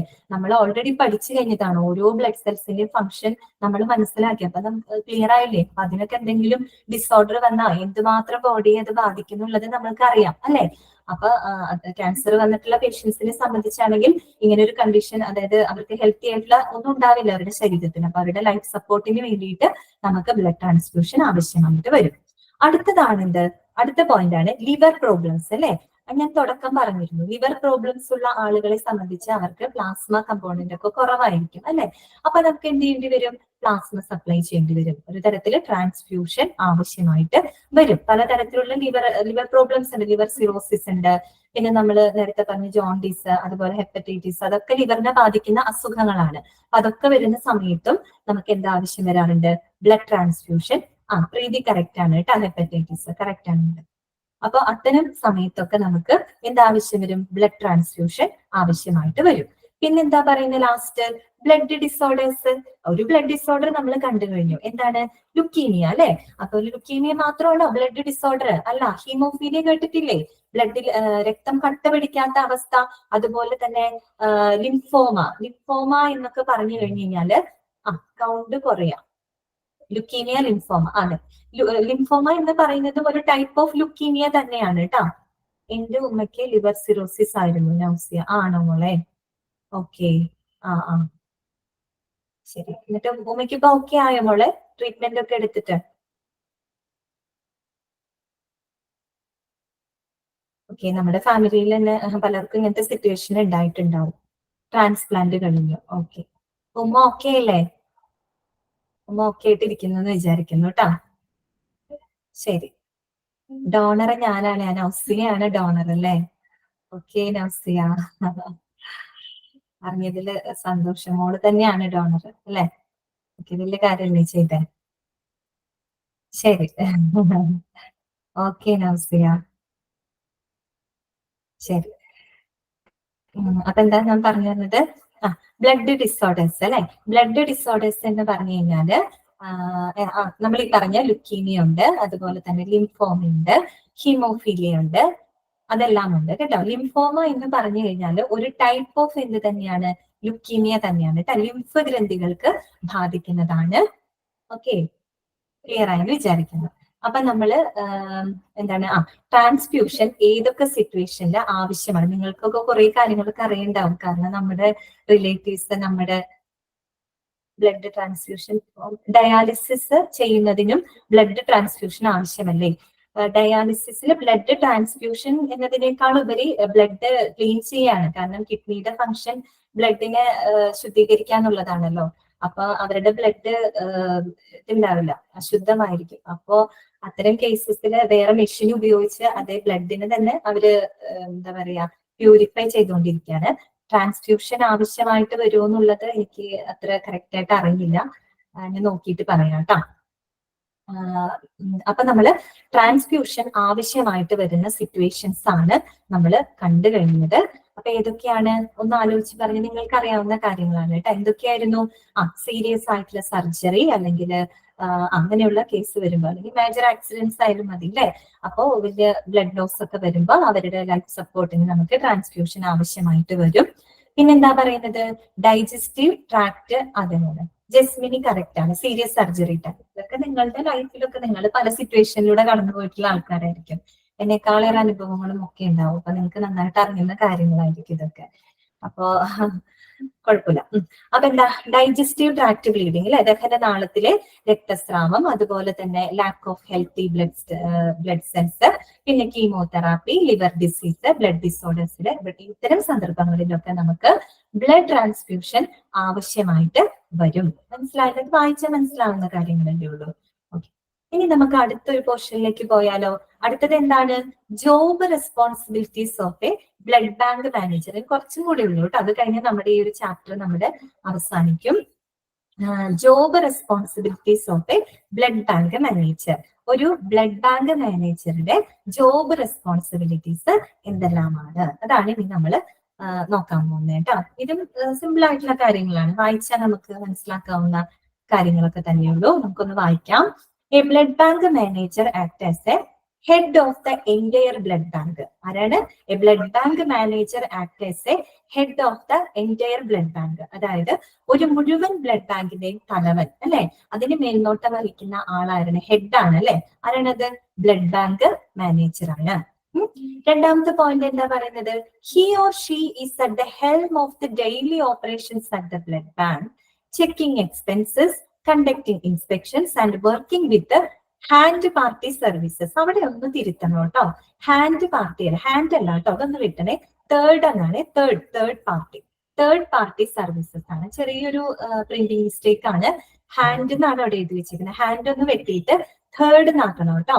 തേർഡ് പാർട്ടി സർവീസസ് ഒന്ന് ശ്രദ്ധിക്കണം കേട്ടോ. എന്താ പറയുന്നത്? He or she is at the help of the daily operations at the blood bank. He or she means എന്താ? Blood bank manager, male or female ആര് വേണമെങ്കിലും ആവാം. എന്താണ്? Help of the daily operations at the blood bank. Blood ബാങ്കിനകത്ത് നടക്കുന്ന ദൈനംദിന പ്രവർത്തനങ്ങൾക്ക് മുഴുവൻ ചുക്കാൻ പിടിക്കുന്ന ആൾ ആരാണ് ശരിക്കും? ബ്ലഡ് ബാങ്ക് മാനേജർ ആണ്. അവിടെ നടക്കുന്ന ഡേ ടു ഡേ കാര്യങ്ങളെ എല്ലാം മേൽനോട്ടം വഹിക്കുന്ന വ്യക്തിയാണ് ആര്? Blood bank manager. അദ്ദേഹം ഹെഡ് ആണ് അല്ലെ അവിടുത്തെ. പിന്നെ എന്തൊക്കെ ചെയ്യുന്നുണ്ട്? ചെക്കിംഗ് എക്സ്പെൻസസ് അല്ലെ, ചിലവുകൾ പരിശോധിക്കുന്നു. കണ്ടക്ടിങ് ഇൻസ്പെക്ഷൻസ് അല്ലെ, പരിശോധനകൾ നടത്തുന്നു. And working with third party services. Hand വെട്ടണം കേട്ടോ. തേർഡ് പാർട്ടി സർവീസസ് എന്ന് പറഞ്ഞാൽ എന്താണ്? ബ്ലഡ് ഡൊണേറ്റിംഗ് ഓർഗനൈസേഷൻസ് ഉണ്ടാവും, ഗ്രൂപ്പുകൾ ഉണ്ടാവും, ക്ലബുകൾ ഉണ്ടായിരിക്കും, ഡോണർ ഉണ്ടാവും, റെസിപ്പിയന്റ്, ഇങ്ങനെയുള്ള ആളുകൾ ഒക്കെ ഇല്ല, അവരെയാണ് നമ്മൾ തേർഡ് പാർട്ടി സർവീസസ് എന്ന് പറയുന്നത്. അപ്പൊ അവരൊക്കെ ആയിട്ട് എന്താണ് സഹകരിച്ചു പോകുക. Working with third party services. ഇതെല്ലാം ആരുടെ ജോബ് റെസ്പോൺസിബിലിറ്റി ആണ്? ബ്ലഡ് ബാങ്ക് മാനേജറുടെ ജോബ് റെസ്പോൺസിബിലിറ്റി ആണ്. മനസ്സിലായല്ലോ? അടുത്ത എന്താ പറയുന്നത്? Accountable for selecting, training and guiding task of personnels. എന്താണ് accountable? Means Parveen dialysis blood purification procedure ആണ്. ഡയാലിസിസ് ചെയ്യുന്നതിന് മുമ്പ് HB ലെവൽ നോക്കും. പർവീൻ കാര്യങ്ങൾ പറഞ്ഞിട്ടുണ്ട് കൃത്യമായിട്ട്. നിങ്ങൾക്ക് എല്ലാവർക്കും മെസ്സേജിലൂടെ കാണാൻ പറ്റുമെന്ന് വിചാരിക്കുന്നു. ഓക്കെ, അപ്പൊ നേരത്തെ ആരും ഡയാലിസിസിന്റെ അതിലല്ലേ ഡയാലിസിസിന്റെ കാര്യം ചോദിച്ചേ. അപ്പൊ അത് പർവീൻ കറക്റ്റ് റിപ്ലൈ തന്നിട്ടുണ്ട് കേട്ടാ. അപ്പൊ നമുക്ക് ഇതിലേക്ക് വരാം. Accountable for selecting, training and guiding task of personnels. അതായത് അക്കൗണ്ടബിൾ മീൻസ് എന്താണ്? Athulya. Athulya. Okay. Accountable for selecting, training and guiding task of personnels. Accountable means responsibility ആണ് കേട്ടോ. എന്തിനുള്ള ഉത്തരവാദിത്തങ്ങൾ ഉണ്ട് അവർക്ക്? അതായത് സെലക്ടിങ്, അതായത് തെരഞ്ഞെടുക്കുക, അതുപോലെ ട്രെയിനിങ്, അവർക്ക് വേണ്ട പരിശീലനം കൊടുക്കുക, and guiding task of personnels. Personnels എന്ന് പറഞ്ഞാൽ എന്താ? അവിടുത്തെ ഉദ്യോഗസ്ഥര് അല്ലെങ്കിൽ അവിടുത്തെ സ്റ്റാഫുകള്. അപ്പൊ അവരെ എന്താ തെരഞ്ഞെടുക്കുക, അല്ലെങ്കിൽ അവർ ഓരോരുത്തർക്കും ഓരോ ഡ്യൂട്ടി അസൈൻ ചെയ്ത് കൊടുക്കണം അല്ലെ. അപ്പൊ അവരെ സെലക്ട് ചെയ്യുക, അവർക്ക് വേണ്ട പരിശീലനങ്ങൾ കൊടുക്കുക, അവർക്ക് വേണ്ട മാർഗനിർദ്ദേശങ്ങൾ കൊടുക്കുക. അതൊക്കെ ആരുടെ റെസ്പോൺസിബിലിറ്റിയാണ്? ബ്ലഡ് ബാങ്ക് മാനേജറുടെ റെസ്പോൺസിബിലിറ്റിയാണ്. He or she supervises and leads newly hired staff on the work they do. അല്ലെ, പുതിയതായിട്ട് തെരഞ്ഞെടുക്കപ്പെട്ട അല്ലെങ്കിൽ പുതിയതായിട്ട് നിയമിച്ച സ്റ്റാഫുകളെ അവരുടെ വർക്കിന് ആവശ്യമായിട്ടുള്ള അവർക്ക് വേണ്ട മേൽനോട്ടം വഹിക്കാൻ, അവരെ ലീഡ് ചെയ്യാം. ഇതൊക്കെ ആരുടെ ഫംഗ്ഷൻ ആണ്? മീൻസ് ആരുടെ റെസ്പോൺസിബിലിറ്റിയാണ്? ബ്ലഡ് ബാങ്ക് മാനേജറുടെ റെസ്പോൺസിബിലിറ്റിയാണ്. അതുപോലെ തന്നെ implement the different rules and regulations of the company.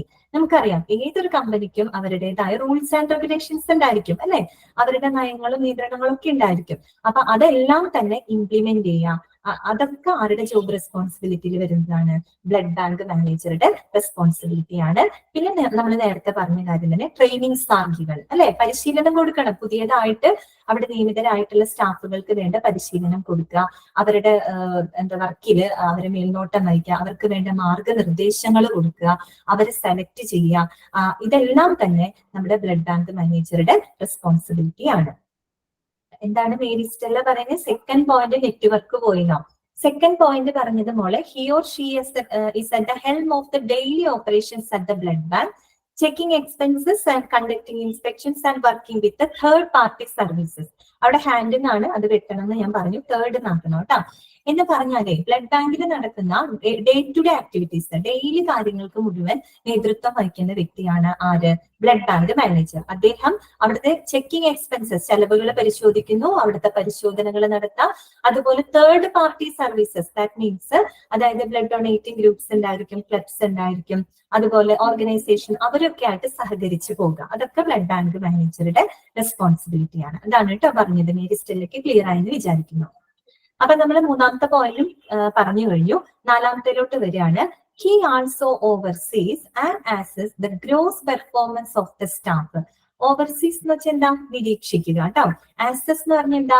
വിലയിരുത്തുക എന്ന് പറഞ്ഞാല് അവിടുത്തെ സ്റ്റാഫുകളുടെ ഒരു ഓവറോൾ പെർഫോമൻസ്, അതിനെന്ത് ചെയ്യണം? നിരീക്ഷിക്കുക, വിലയിരുത്തുക. ഇതൊക്കെ ആര് ചെയ്യണം? ആരുടെ റെസ്പോൺസിബിലിറ്റിയാണ്? ബ്ലഡ് ബാങ്ക് മാനേജറുടെ റെസ്പോൺസിബിലിറ്റിയാണ്. And ensures that files and records are updated and properly stored. അതോടൊപ്പം തന്നെ എന്തും കൂടെ ഉറപ്പാക്കണം, ബ്ലഡ് ബാങ്കിനകത്തുള്ള ഫയൽസ് ആൻഡ് റെക്കോർഡ്സ്, നിരവധി ഫയലുകളും റെക്കോർഡുകളും ഒക്കെ ബ്ലഡ് ബാങ്കിനകത്ത് ഉണ്ടാവും. ബ്ലഡ് ബാങ്ക് എന്ന് മാത്രമല്ല ഏത് ഡിപ്പാർട്ട്മെന്റിലും ഉണ്ടായിരിക്കും. നമ്മളിപ്പോ ഇവിടെ ബ്ലഡ് ബാങ്കിന്റെ കേസ് പറയുകയാണെങ്കിൽ അവിടെ പല ടൈപ്പ് ഡോണർ ഫയൽസ് ഉണ്ടായിരിക്കും, മീൻസ് ഡോണർ റെക്കോർഡ്സ് ഉണ്ടായിരിക്കും. ആരൊക്കെ ആ ബ്ലഡ് ബാങ്കിലേക്ക് ബ്ലഡ് ഡൊണേറ്റ് ചെയ്യുന്നുണ്ട്, ആരൊക്കെ റിസീവ് ചെയ്യുന്നുണ്ട്, ഏതൊക്കെ സിറ്റുവേഷനിലാണ് റിസീവ് ചെയ്യേണ്ടി വന്നിട്ടുള്ളത്, എത്ര പ്രാവശ്യം ട്രാൻസ്ഫ്യൂഷൻ നടത്തിയിട്ടുണ്ട്. അങ്ങനെയുള്ള കുറെ റെക്കോർഡ്സ് ഉണ്ടായിരിക്കും, ഡോണർ റെക്കോർഡ്സ് ഉണ്ടായിരിക്കും. അതുപോലെ master records of blood and blood components ഉണ്ടായിരിക്കും. ആ ഒരു ബ്ലഡ് ബാങ്കിൽ സൂക്ഷിച്ചിരിക്കുന്ന ബ്ലഡിന്റെയും ബ്ലഡ് കമ്പോണൻസിന്റെയൊക്കെ കൃത്യമായ കണക്ക് വിവരങ്ങളൊക്കെ രേഖപ്പെടുത്തിയിട്ടുള്ള മാസ്റ്റർ റെക്കോർഡ്സ് ഉണ്ടായിരിക്കും. ഇഷ്യൂ രജിസ്റ്റർ ഉണ്ടായിരിക്കും, ആർക്കൊക്കെ ബ്ലഡ് ഡൊണേറ്റ് ചെയ്യുന്നുണ്ട്. അങ്ങനെയുള്ള ഒരുപാട് റെക്കോർഡ്സും ഫയൽസും ഒക്കെ ഉണ്ടായിരിക്കും. അതെല്ലാം തന്നെ എന്ത് ചെയ്യണം? കറക്റ്റ് ആയിട്ട് അപ്ഡേറ്റ് ചെയ്യണം, പ്രോപ്പർലി സ്റ്റോർ ചെയ്യണം. ഇതൊക്കെ ഉറപ്പാക്കേണ്ടത് ആരുടെ ജോബ് റെസ്പോൺസിബിലിറ്റിയാണ്? ബ്ലഡ് ബാങ്ക് മാനേജറുടെ റെസ്പോൺസിബിലിറ്റിയാണ്. ക്ലിയർ ആയല്ലോ? He also oversees and assesses the gross performance of the staff and ensures that files and records are updated and properly stored.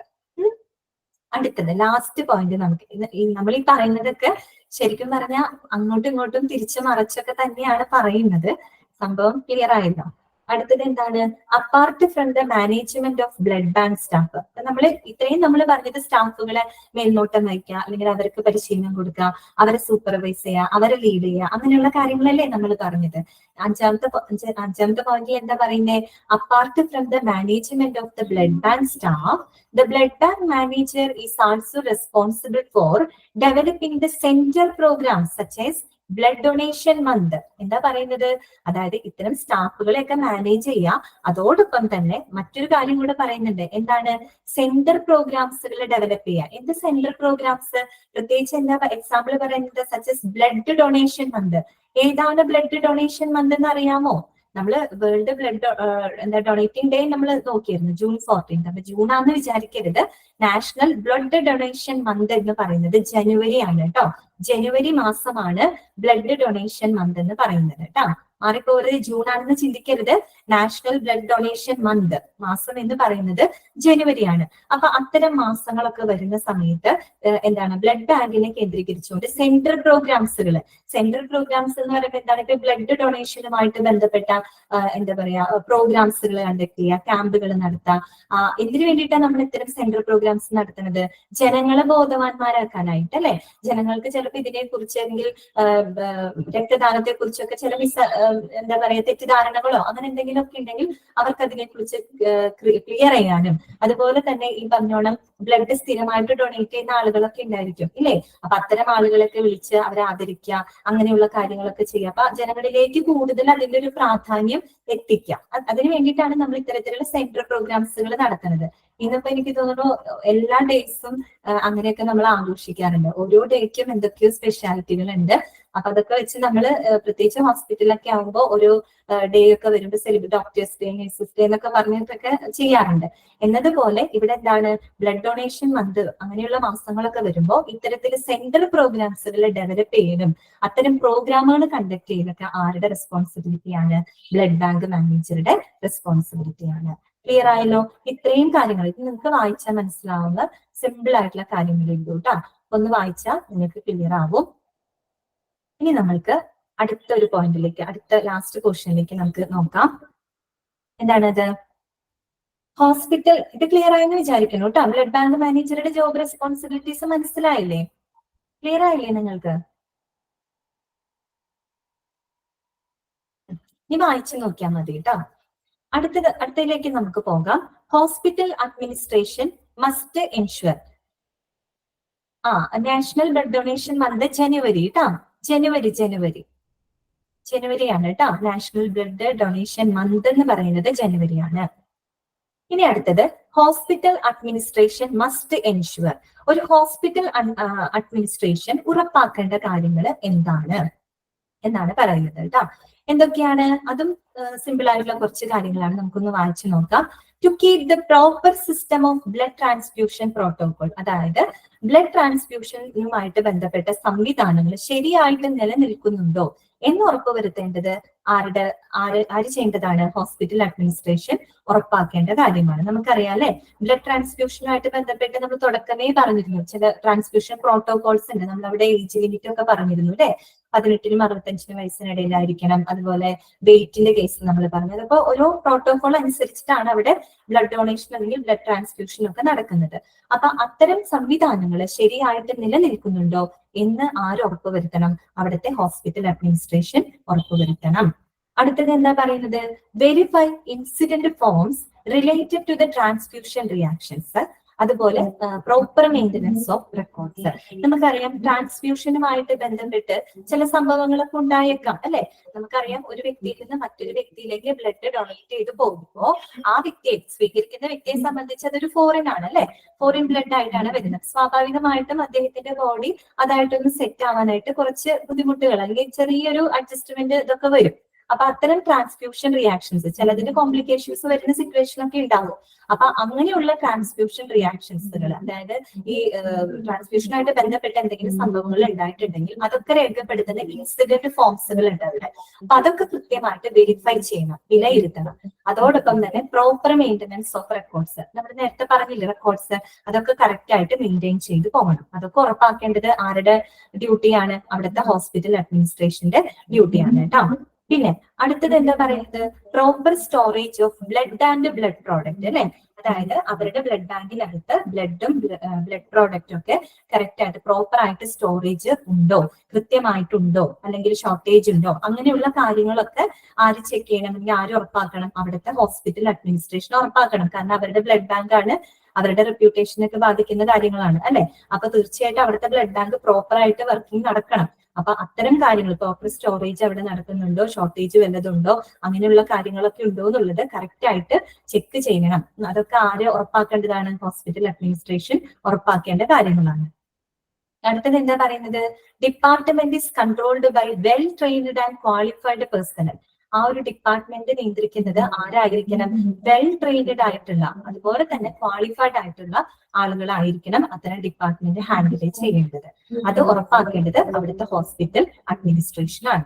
പിന്നെ എന്താ പറയുന്നത്, make arrangements for meetings to identify and settle departmental issues, also to revise the existing policies.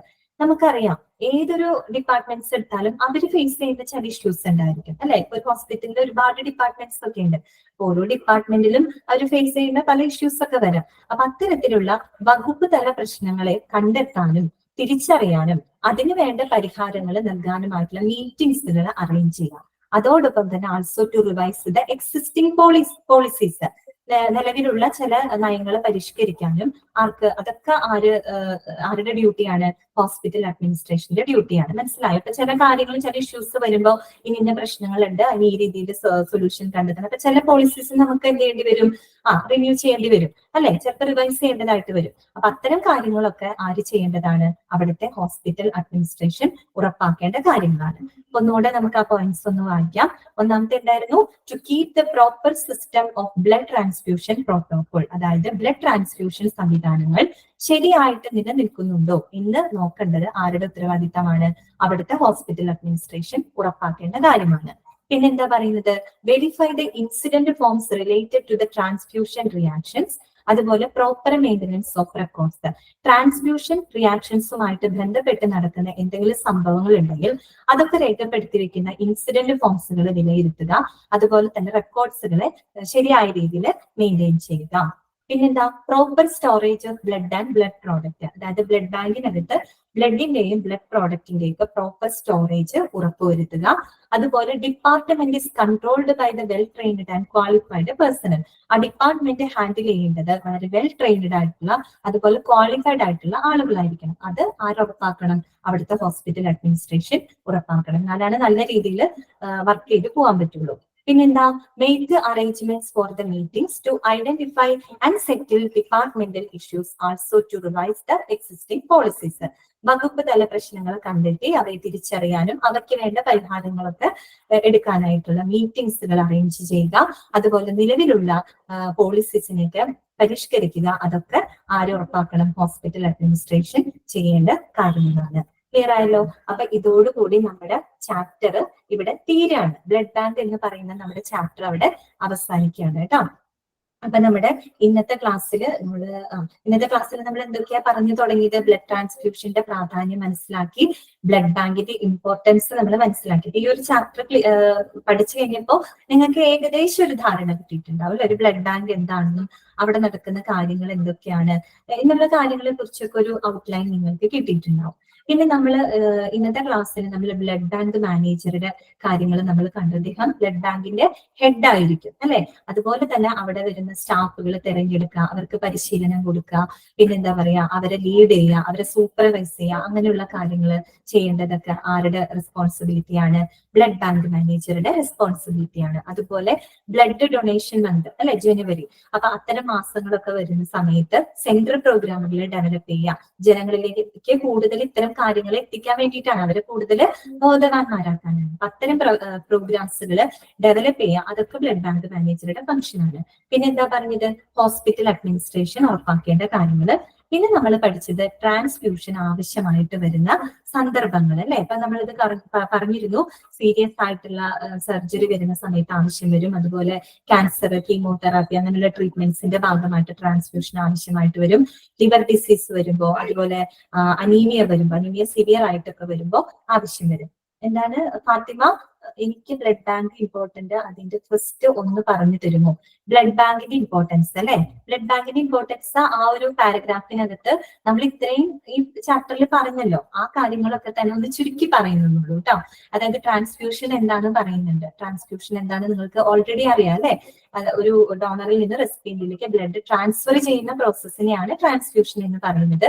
പിന്നെ നമ്മൾ പറഞ്ഞു blood ബാങ്കിന്റെ services ഒക്കെ സാർവത്രികമായിട്ടാണ് കണക്കാക്കുന്നത്. കാര്യം എന്താ, അവിടെ എല്ലാ ടൈപ്പിലുള്ള ബ്ലഡിനെ അവർ കളക്ട് ചെയ്യുന്നുണ്ട് അല്ലെ, ടെസ്റ്റ് ചെയ്യുന്നു, സ്റ്റോർ ചെയ്യുന്നു, വിതരണം ചെയ്യുന്നു, അങ്ങനെ ഒത്തിരി കാര്യങ്ങൾ അവർ ചെയ്യുന്നുണ്ട്.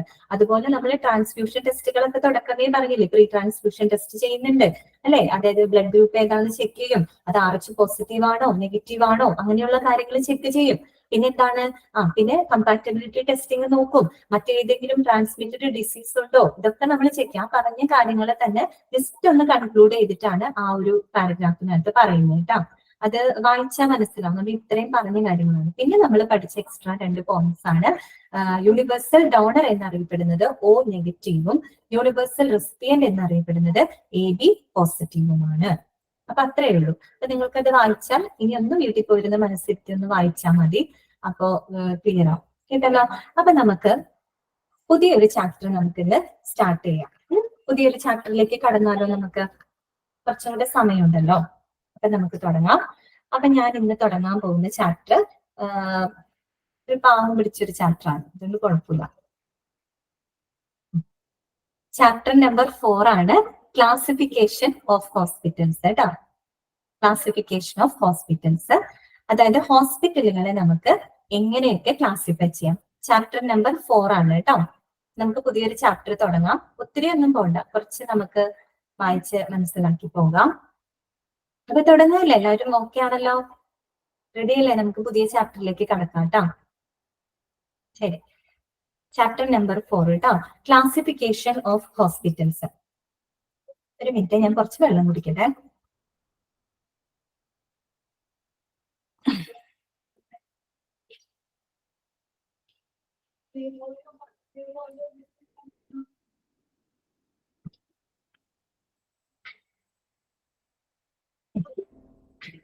ഈ ഒരു ചാപ്റ്ററിൽ നമ്മൾ പഠിക്കുന്നത് എങ്ങനെയൊക്കെ നമുക്ക് ഹോസ്പിറ്റലുകളെ ക്ലാസിഫൈ ചെയ്യാം.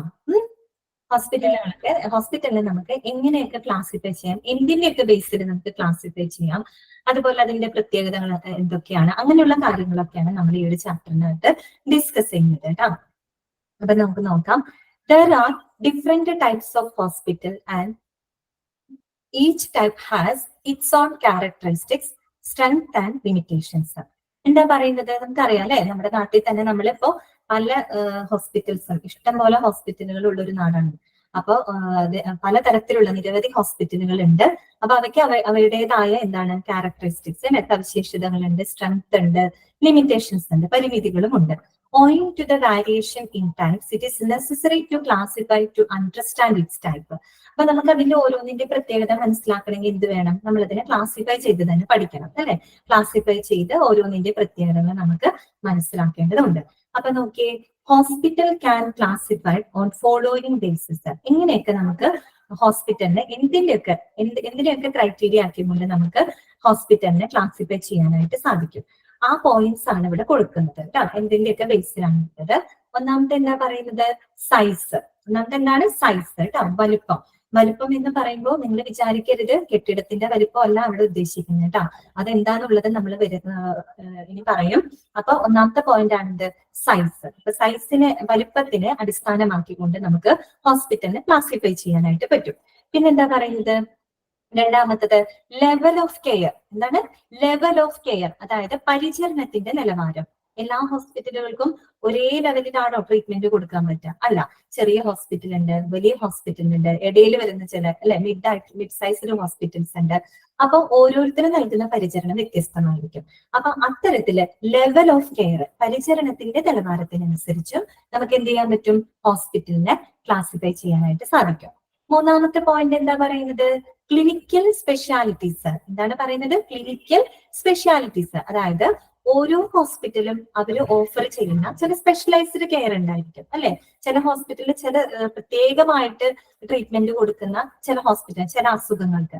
അപ്പൊ അത്തരത്തില് ഓരോ ഹോസ്പിറ്റലും അവര് ഓഫർ ചെയ്യുന്ന ആ ഒരു സ്പെഷ്യലൈസ്ഡ് കെയറിനെ ബേസ് ചെയ്തുകൊണ്ടും നമുക്ക് എന്ത് ചെയ്യാൻ പറ്റും, ഹോസ്പിറ്റലിനെ ക്ലാസിഫൈ ചെയ്യാനായിട്ട് സാധിക്കും. Packages nausea. അടുത്തത് എന്താണ്, ഓണർഷിപ്പ്. ഓണർഷിപ്പ് എന്താണ്, ഉടമസ്ഥാവകാശം. നമുക്കറിയാലോ നമ്മുടെ നാട്ടിൽ തന്നെ പ്രൈവറ്റ് ഹോസ്പിറ്റൽസ് ഉണ്ട്, ഗവൺമെന്റ് ഹോസ്പിറ്റൽ ഉണ്ട് അല്ലെ. അപ്പൊ അത് ഉടമസ്ഥതയെ അടിസ്ഥാനമാക്കിക്കൊണ്ടാണ് നമ്മൾ അവിടെ അതിനെ ക്ലാസിഫൈ ചെയ്തിരിക്കുന്നത്. പിന്നെന്താ പറയുന്നത്, സിസ്റ്റം ഓഫ് മെഡിസിൻ അല്ലെ.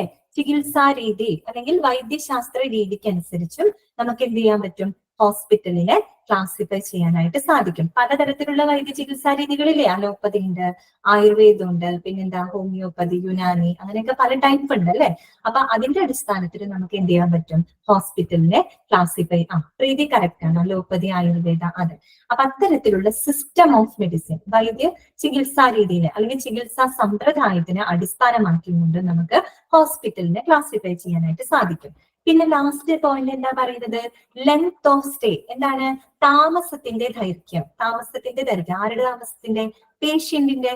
മനസ്സിലായോ, പേഷ്യന്റ്. ചില പേഷ്യൻസിനെ സംബന്ധിച്ച് അവർക്ക് ചിലപ്പോൾ അവരുടെ ട്രീറ്റ്മെന്റിന്റെ ഭാഗമായിട്ട് കുറെ അധികം ദിവസം ഹോസ്പിറ്റലിൽ സ്പെൻഡ് ചെയ്യേണ്ടതായിട്ട് വരും. അത്തരം ചില ട്രീറ്റ്മെന്റ്സ് ഉണ്ട്, ചിലർക്ക് കുറവ് മതി. അപ്പൊ അത്തരത്തില് ലെങ്ത് ഓഫ് സ്റ്റേ, താമസത്തിന്റെ ദൈർഘ്യത്തിനനുസരിച്ചും നമുക്ക് എന്ത് ചെയ്യാൻ പറ്റും, ഹോസ്പിറ്റലിനെ ക്ലാസിഫൈ ചെയ്യാനായിട്ട് സാധിക്കും. അപ്പൊ ഇങ്ങനെയുള്ള കാര്യങ്ങളാണ് നമ്മൾ എന്ത് ചെയ്യുന്നത്, ഈ ഒരു ചാപ്റ്ററിനകത്ത് ഡിസ്കസ് ചെയ്യുന്നത്. കേട്ടല്ലോ.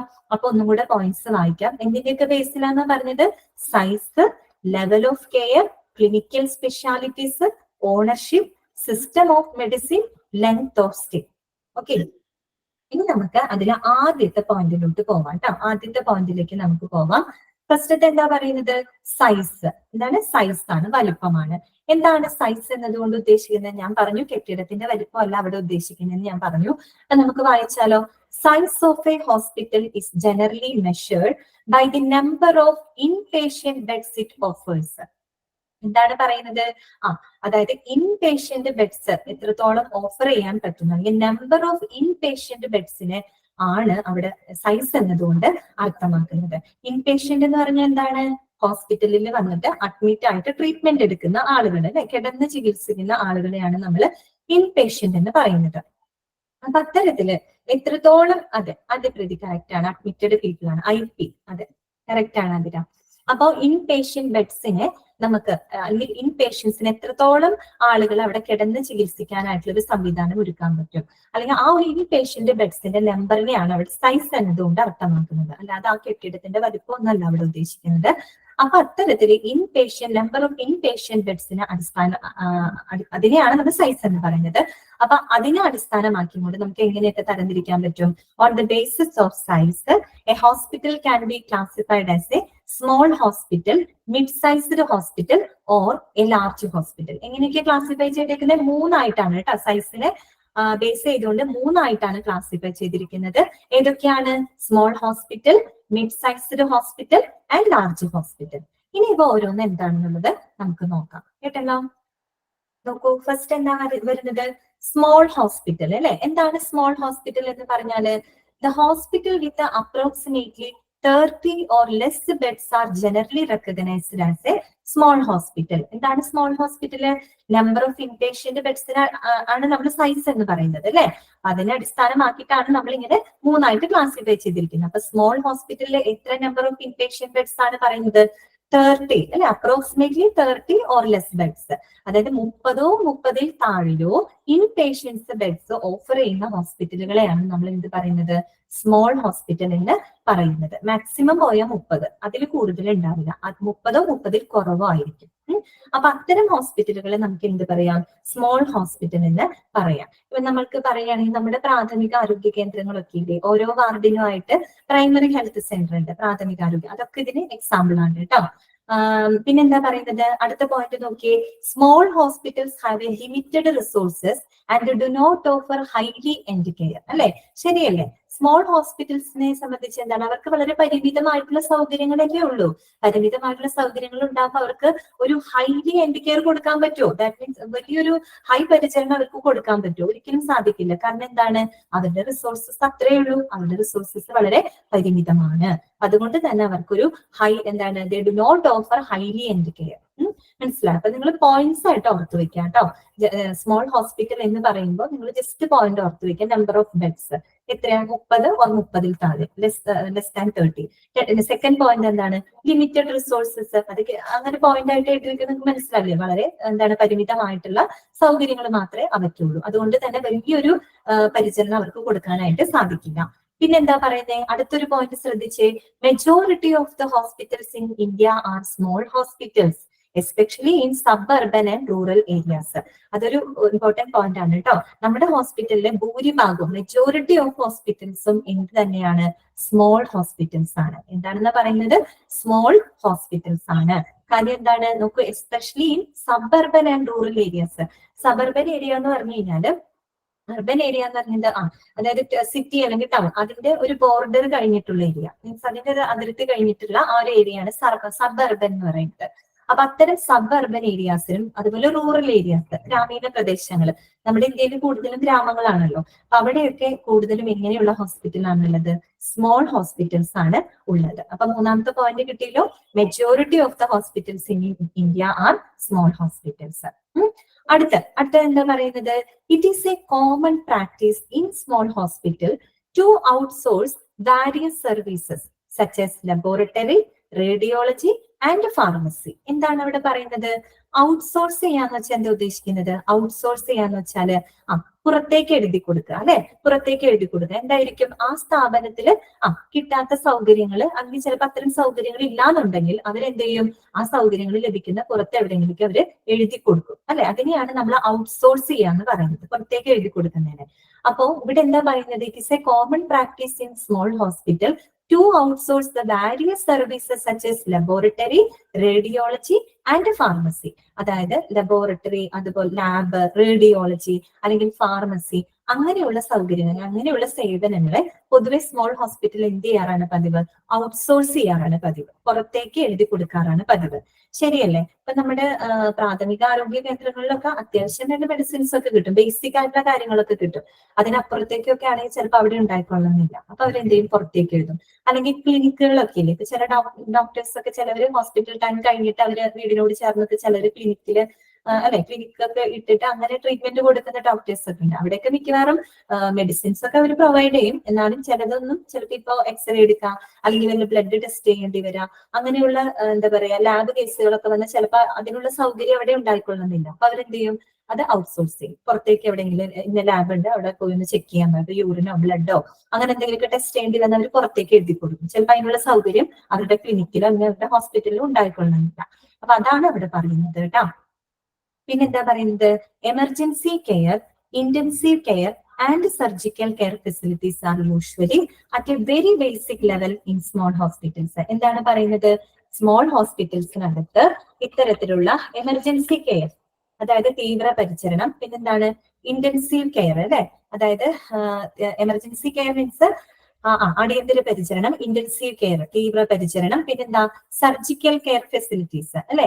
അതായത് ശസ്ത്രക്രിയാ സൗകര്യങ്ങൾ, അതെല്ലാം തന്നെ എന്തായിരിക്കും? അറ്റ് വെരി ബേസിക് ലെവലായിരിക്കും, അല്ലെ? ഏറ്റവും താഴ്ന്ന തലത്തിലായിരിക്കും എവിടെ ഉണ്ടാവുള്ളൂ?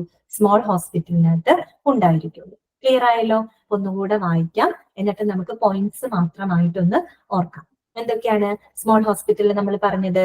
The hospital with approximately 30 or less beds are generally recognized as a small hospital. ആദ്യത്തെ പോയിന്റ് കിട്ടി. ബെഡ്സ് എത്രയാണ്? Number of beds 30 or less than 30. First point. Second point നമ്മൾ എന്താ പറഞ്ഞത്? ലിമിറ്റഡ് റിസോഴ്സസ്, അല്ലെ? പരിമിതമായിട്ടുള്ള സൗകര്യങ്ങൾ, അല്ലെ? മൂന്നാമത്തെ പോയിന്റ് നമ്മൾ എന്താ പറഞ്ഞത്? Majority of the hospitals in India are small hospital, അല്ലെ? സ്മോൾ ഹോസ്പിറ്റലിലെ എന്താണ് ഇന്ത്യയിൽ ഭൂരിഭാഗം എന്ത് തന്നെയാണ്? സ്മോൾ ഹോസ്പിറ്റലാണ്. പിന്നെ നമ്മൾ എന്താ പറഞ്ഞത്? മിക്കവാറും അവരവരുടെ സേവനങ്ങൾ ഔട്ട്സോഴ്സ് ചെയ്യും. ഇങ്ങനെയുള്ള സേവനങ്ങളാണ് ലാബ്, ലബോറട്ടറി, റേഡിയോളജി, ഫാർമസി പോലെയുള്ള സേവനങ്ങൾ അവര് ഔട്ട്സോഴ്സ് ചെയ്യും അല്ലെ. അതാണ് അടുത്തൊരു പോയിന്റ് പറഞ്ഞത്. പിന്നെ നമ്മൾ പറഞ്ഞു എമർജൻസി കെയർ ആയിക്കോട്ടെ, ഇന്റൻസീവ് കെയർ ആയിക്കോട്ടെ, അതെല്ലാം തന്നെ at very basic level in small ഹോസ്പിറ്റൽസിൽ അതെന്തായിരിക്കും, വെരി ബേസിക് ലെവലിൽ ആയിരിക്കും. മനസ്സിലായല്ലോ. അപ്പൊ നമ്മളിങ്ങനെ വാരി വലിച്ചൊന്നും അത് ഓർത്ത് വെക്കേണ്ട, ജസ്റ്റ് പോയിന്റ്സ് ഓർത്ത് വെക്കാം. അപ്പൊ നമ്മൾ സൈസിനെ ഡിപ്പെൻഡ് ചെയ്തുകൊണ്ടാണല്ലോ അത് പറയുന്നത്. ഇപ്പൊ സൈസ് എന്നൊരു ഹെഡിങ് കൊടുത്ത് അതിനെ 3ആയിട്ട് നമ്മൾ ഡിവൈഡ് ചെയ്യുന്നു. ഏതൊക്കെയാണെന്ന് small hospital, mid size hospital, large hospital. ഇനി സ്മോളിന്റെ അടിയിൽ നമ്മൾ പഠിച്ച പോയിന്റ്സ് ജസ്റ്റ് ഇങ്ങനെ നോട്ട് ചെയ്ത് വെച്ചാൽ പിന്നെ നിങ്ങൾക്ക് വായിക്കേണ്ടത് ഈസി ആയിരിക്കും. Less than 30 or less than 30 beds, limited resources ആണ്. അതുപോലെ അവരുടെ സേവനങ്ങൾ ഔട്ട്സോഴ്സ് ചെയ്യും അവര്. പിന്നെന്താണ്, മെജോറിറ്റി എന്ന് പറയുന്നത് സ്മോൾ ഹോസ്പിറ്റൽസ് ആണ്. പിന്നെ ഇന്റൻസീവ് കെയർ, എമർജൻസി കെയർ ഇങ്ങനെയെല്ലാം അവര് ബേസിക് ലെവലിലായിരിക്കും. അങ്ങനെ ഓർത്ത് കഴിഞ്ഞാൽ ജസ്റ്റ് പോയിന്റ്സ് ആയിട്ട് ഓർത്ത് വെച്ച് ആ ഒരു ഭാഗം ക്ലിയർ ആവും. ഇനി നിങ്ങൾ വായിച്ചു നോക്കിയാൽ മതി കേട്ടോ. അടുത്ത പോയിന്റിലേക്ക് നമുക്ക് അടുത്ത ഹോസ്പിറ്റൽ ഏതാ പറയുന്നത്, മിഡ് സൈസ്ഡ് ഹോസ്പിറ്റൽ. ഏതാണ്, മിഡ് സൈസ്ഡ് ഹോസ്പിറ്റൽസ്. അപ്പൊ നമ്മൾ മിഡ് സൈസ്ഡ് ഹോസ്പിറ്റൽസ് നമ്മൾ പറയുമ്പോൾ ആരെ കമ്പയർ ചെയ്താൽ നമ്മൾ പറയാ, സ്മോൾ ഹോസ്പിറ്റലിനെ കമ്പയർ ചെയ്തിട്ടായിരിക്കും പറയാം. ഇവിടെ പഠിച്ച സെയിം പോയിന്റ്സ് തന്നെയാണ് അവിടെയും പറയുന്നത്. അപ്പൊ അതിന് ജസ്റ്റ് കമ്പയർ ചെയ്ത് നമ്മൾ ഒന്ന് പഠിച്ചാൽ മതി. മിഡ് സൈസ്ഡ്, ആ പേര് തന്നെ കേൾക്കുമ്പോൾ നമുക്കറിയാം അല്ലെ, സ്മോൾ ഹോസ്പിറ്റലിനും ലാർജ് ഹോസ്പിറ്റലിനും ഇടയിൽ വരുന്ന ആൾക്കാരാണ് ആര്, നമ്മുടെ മിഡ് സൈസ്ഡ് ഹോസ്പിറ്റൽസ് എന്ന് പറയുന്നത്. അത് മനസ്സിലായല്ലോ. ഇനി നമുക്ക് വായിക്കാം. നോക്കിയേ, mid sized hospitals typically having 30 to 100 beds are also very popular in India. ആദ്യത്തെ പോയിന്റ് നമ്മൾ അവിടെ സ്മോൾ ഹോസ്പിറ്റലിൽ ഏതാ പറഞ്ഞത്, ആദ്യത്തെ പോയിന്റ് എന്തായാലും നമ്പർ ഓഫ് ബെഡ്സ് ആയിരുന്നു. എന്തായിരുന്നു പറഞ്ഞത്, 30 അല്ലെങ്കിൽ 30-ൽ താഴെ. മിഡ് സൈസിലോട്ട് വരുമ്പോ എങ്ങനെയാണ്, 30-നും 100-നും ഇടുന്നു. റേഞ്ച് എത്ര വരാം, 30 to 100. ഫസ്റ്റ് പോയിന്റ് കിട്ടിയില്ല നമുക്ക്. പിന്നെന്താ പറയുന്നത്, they have more resource than അല്ല കേട്ടോ, ദാൻ ആണ്, കമ്പയർ ചെയ്ത് പറയണേ. They have more resource than ആണ് കേട്ടോ, small hospitals and are better equipped to provide the complex services. അപ്പൊ ഞാൻ പറഞ്ഞു, നമ്മൾ മിഡ് സൈസിൽ പറയുമ്പോൾ സ്മോളിനെ വെച്ച് കമ്പയർ ചെയ്തിട്ടാണല്ലോ പറയുന്നത്.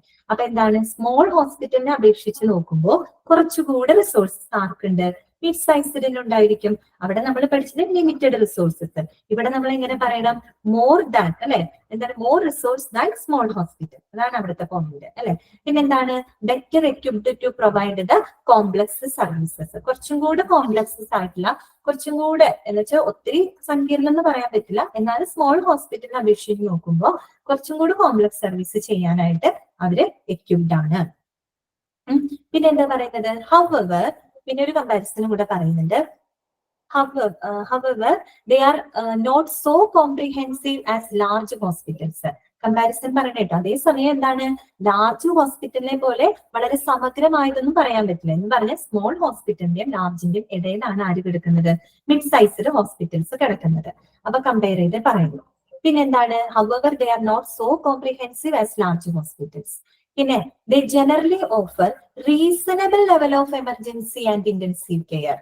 അവിടെ എന്താ നമ്മൾ പറഞ്ഞ, സ്മോൾ ഹോസ്പിറ്റൽസിലെ എമർജൻസി കെയറും അതുപോലെ ഇന്റൻസീവ് കെയർ ഒക്കെ ബേസിക് ലെവലാണെന്നാ പറഞ്ഞത്. നമ്മൾ മിഡ് സൈസിലോട്ട് വരുമ്പോ എങ്ങനെയാ പറയുന്നത്, reasonable level of emergency and intensive care ആണ് അല്ലെ. ഒരു ന്യായമായ നിലയിലുള്ള, ന്യായമായ തലത്തിലുള്ള എമർജൻസി കെയറും ഇന്റൻസീവ് കെയറും ആർക്ക് കൊടുക്കാൻ സാധിക്കും, മിഡ് സൈസ്ഡ് ഹോസ്പിറ്റൽസിന് കൊടുക്കാനായിട്ട് സാധിക്കും. മനസ്സിലായല്ലോ.